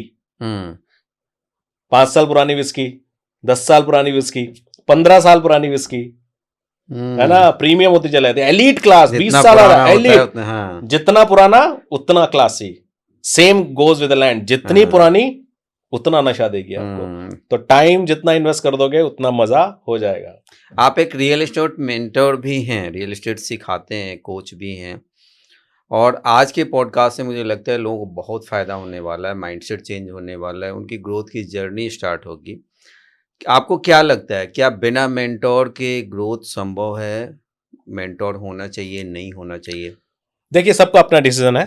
Growth तो संभव है, लेकिन बड़ी महंगी है। ग्रोथ बड़ी महंगी है। उसका रीजन ये है क्योंकि मेंटर के साथ जो ग्रोथ वो शायद आपको 4 साल में दिलवा देगा, अदरवाइज आपको 12 साल लग जाएंगे लेने में। और एक गलत इन्वेस्टमेंट आपको -10 साल भी पहुंचा देगा। बहुत बहुत सही कहा। तो एक्चुअल देखेंगे तो 20 साल का डिफरेंस आ जाएगा। तो चॉइस आपकी है। कई बार कुछ लोग होते हैं जिन्हें मेंटर बड़े अच्छे लगते हैं, और कुछ लोग ऐसे होते हैं जिन्हें मेंटर के नाम की चीज से ही नफरत होती है। तो ये आपकी अपनी चॉइस है, ठीक है। मैं अगर खुद हूं तो ऐसा नहीं है कि मैं खुद सर्वे सर्वा हूं। मेरे पास मेरे मेंटर्स हैं, मेरे पास मेरे गुरुज हैं, जिनको मैं रात दिन फॉलो करता हूं, जिनसे मैं सीखता हूं। रॉबर्ट कियोस्की उनमें से एक है ना, कार्डोन उनमें से एक है। मुझे कहने में शर्म नहीं है, किंग्स हैं। यूएस के जो प्रेजेंट में जो प्रेसिडेंट है डोनाल्ड ट्रंप, वो रियल एस्टेट किंग है, ठीक है। डीएलएफ की थ्योरी से मैं सीखता हूँ, हिरन नंदानी जी से मैं सीखता हूँ, बिल्कुल, ठीक है। और बहुत सारे लोग हैं जिनसे मैं सीखता हूँ रियल एस्टेट, लर्न करता हूँ, डीपली लर्न करता हूँ। तो मेरे पास भी मेंटर्स हैं, मेरे पास भी गुरु हैं, जिनके थ्रू मैं बिजनेस सीख रहा हूँ और रियल एस्टेट सीख रहा हूँ। दुबई में मेरे पास कई गुरु हैं जिनको मैं प्रैक्टिकली सीखता हूँ, और वो सबसे बड़े गुरु हैं जो इन्वेस्टमेंट करके अपने पैसों को 100 गुना कर लिया। वो सबसे बड़े गुरु हैं, जिनमें हमारे एल्डर्स भी आते हैं। तो मैं अपने अड़ोस पड़ोस के अंकल लोगों के साथ XY के, आपने तो बिना ज्ञान के इतना कर लिया। बोले नहीं, ज्ञान तो हमारे पास बहुत है, हमारे को पीछे से हमारे दादाजी ने बताया। उन बड़े बूढ़ों के साथ बैठ के जो ज्ञान मिलता है ना, वो मैं सबसे ज्यादा खींचता हूँ और सीखता हूँ और समझने की कोशिश करता हूँ। तो चॉइस आपकी है, बट मेंटर के साथ करेंगे तो सुखी रहेंगे, क्योंकि लाइफ इज लिमिटेड है। लाइफ तो यार लिमिटेड है। और मेंटरशिप मुझे लगता है सिर्फ रियल एस्टेट में नहीं, लाइफ में भी जरूरी है, चाहे आप किसी भी फील्ड में। एब्सोल्युटली। आपको एक्टर बनना है, आपको मेंटर चाहिए, आपको कुछ भी करना है तो मेंटर तो गुरु। हिंदुस्तान के जो प्रथा ही रही है प्राचीन काल से, तो हम तो गुरु शिष्य परंपरा से चले हैं ना। तो अगर आपको बढ़िया गुरु बनना है कल, तो आज आपके पास एक गुरु होना चाहिए। पर आपने देखा है कि कभी कोई बड़ा प्लेयर बन गया हो जिसके पास कोई गुरु नहीं है? कोई बड़ा गुरु बन गया हो जिसके पास कोई गुरु नहीं है? दशरथ बहुत लोगों के गुरु थे, लेकिन दशरथ के गुरु मैंने अपनी लाइफ में ही सर लर्निंग पे बहुत फोकस किया है। मैंने देखा है बहुत, अगर हम मेंटोरशिप हमें बचपन में ही मिल जाए ना, तो 4, 5, 10 गुना 10x आप जंप कर सकते हो। बिल्कुल। और जब 0 से 10x जाएंगे तब एक मजा है, और जब 10x का 10x जाएंगे तब क्या होगा? बल्ले बल्ले हो जाए, तब है असली बल्ले बल्ले। अच्छा सर, एक सवाल और। काफी लोग कहते हैं कि रियल एस्टेट रिस्की है, ऐसे लोगों को आप 30 सेकंड में क्या जवाब देंगे? Yes, real estate is risky like any other thing, but this is a result of ignorance and zero knowledge. अगर आप गाड़ी लेके रोड पे चल रहे हो, बिल्कुल और आपको गाड़ी ड्राइव करनी नहीं आती, और आपको नियम नहीं पता, तो आप एक खुली बंदूक लेके चल रहे हो, उतना ही बड़ा रिस्क लेके आप चल रहे हो। क्योंकि जैसा बंदूक से किसी का मर्डर कर सकते हो, और आपको गाड़ी ड्राइव नहीं करनी आती, और रोड पे आपने किसी को एक्सीडेंट कर दिया और वो बेचारा मर गया, तो इक्वली चार्ज लगने वाला है आपका, हैप्पी Okay. बर्थडे इक्वली होने वाला है। तो बिना नॉलेज के आप चाहे रोड पे पैदल चलो, हाँ, बिना नॉलेज के या ज्ञान कुछ भी के करो, या हाँ। गाइडेंस के आप गाड़ी लेके चलो, या बिना नॉलेज के आप रियल एस्टेट करो इन्वेस्टमेंट करो, हाँ, या इन्वेस्टमेंट करो, रिस्की होगा। रिस्क तो होगा ही होगा। लेकिन ये रिस्क का रीजन रियल एस्टेट नहीं है, रिस्क का रीजन आपकी अप्रोच है। बाकी जगह तो आप नॉलेज लेके या कंसल्टेंसी लेके या लर्न करके आगे बढ़ते हो, रियल एस्टेट में नहीं करते हैं, इसलिए रियल एस्टेट धोखा दे जाती है। तो वो लोग जिनको, कुछ लोग ऐसे दिखाई देते हैं या बहुत सारे लोग ऐसे दिखाई देते हैं जो ग्रो कर रहे हैं, ये लोग वो हैं जो ये गलतियां नहीं करते और सीखते हैं, आगे बढ़ते हैं, सीखते हैं, आगे बढ़ते हैं। नो डाउट गिरते हैं, हर एक आदमी गिरता है। यहाँ पे हमारे देखने वाले बोलेंगे अरे नहीं नहीं, हम तो उस बिल्डर को जानते हैं, एक्स को जानते हैं, वाई को जानते हैं, इतना अच्छा करता था फिर गिर गया। बहुत कुछ होता है बॉस, पॉलिटिक्स होती है, ड्रामा होता है, कैश फ्लो चीजें चलती हैं। बड़े आदमी का के ऊपर कितनी प्रॉब्लम्स होती है वो ही जानता है जिसने झेला है। इसको दूर बैठ के मजा मत लो, ठीक है। लेकिन जो गिरा है वही आगे बढ़ा है। एलन मस्क के कितने रॉकेट्स गिरे, फाइनली उसी ने कमाल करके दिखाया ना। लोग सोच भी नहीं सकते थे कि नासा के अलावा कोई ऐसी ऑर्गेनाइजेशन खड़ी हो पाएगी। आप मेरी बात समझ रहे हैं? उस इंडिविजुअल आदमी ने अपनी कंपनी खड़ी कर दी, which is bigger than the NASA. I will not say bigger than NASA, but compliment to NASA. आज नासा बहुत सारे प्रोजेक्ट उसी को दे देता है। बिल्कुल बिल्कुल। अब तो चांद पे लेकर जा रहे हैं वो, चांद पे पहला सिटी बसा रहे हैं सर। मैं तो एलन मस्क को एलियन बोलता हूँ। विद ऑल ड्यू रेस्पेक्ट बोलता तो मैं भी हूं और मुझे अंदर से लगता भी है, बट जितनी रेस्पेक्ट उस आदमी के लिए है ना दिल में, वो अलग ही है। बिकॉज लाइफ के पैरामीटर्स ही बदल दिए उन्होंने, लाइफ के पैरामीटर्स ही बदलती है। सोच की कोई लिमिट ही नहीं है। एलियंस भी शायद इसीलिए बोलता हूँ क्योंकि सोच की उनकी कोई लिमिट ही नहीं है। Amazing, salute to him. बहुत शानदार रहा सर आज का पॉडकास्ट, और आपसे बात करके इतना मजा आया, अभी भी उठने का मन नहीं कर रहा है। और हम इसका दूसरा भी लाएंगे पॉडकास्ट बहुत जल्द आपके साथ। श्योर। और आज मुझे लग रहा है जो ज्ञान आपने दिया है हमारे जेनजी को, इन्वेस्टर्स को, जो इंडिया में इन्वेस्टमेंट करना चाहते हैं, बाहर करना चाहते हैं, या जो शुरुआत करना चाहते, सबको काफ़ी कुछ सीखने को मिलेगा। और कई लोग तो आज रियल एस्टेट की जर्नी शुरू करेंगे, खासकर वो लोग जिनके पास पैसे कम हैं, जो सोचते थे कि मैं नहीं कर सकता, उनके लिए भी आपने रास्ता खोला है। जाते जाते कोई गोल्डन मंत्र आपका? Don't wait, just start now, क्योंकि स्टार्ट करने के बाद ही खेल शुरू होगा। सोचते रहने वाले कभी नहीं जीतेंगे, और करने वाले कभी ना कभी, कहीं ना कहीं, किसी ना किसी तरीके से जीत ही जाते हैं।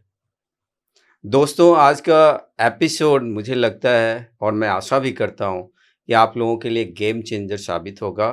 तो ऐसे ही आप पॉडकास्ट देखने के लिए फ्रूटफुल, नॉलेज से भरपूर, रियल एस्टेट के ज्ञान से भरपूर हमारे चैनल को फॉलो करिए, और मिलते हैं जल्द आपसे नेक्स्ट एपिसोड में। तब तक के लिए थैंक यू, धन्यवाद। धन्यवाद सर।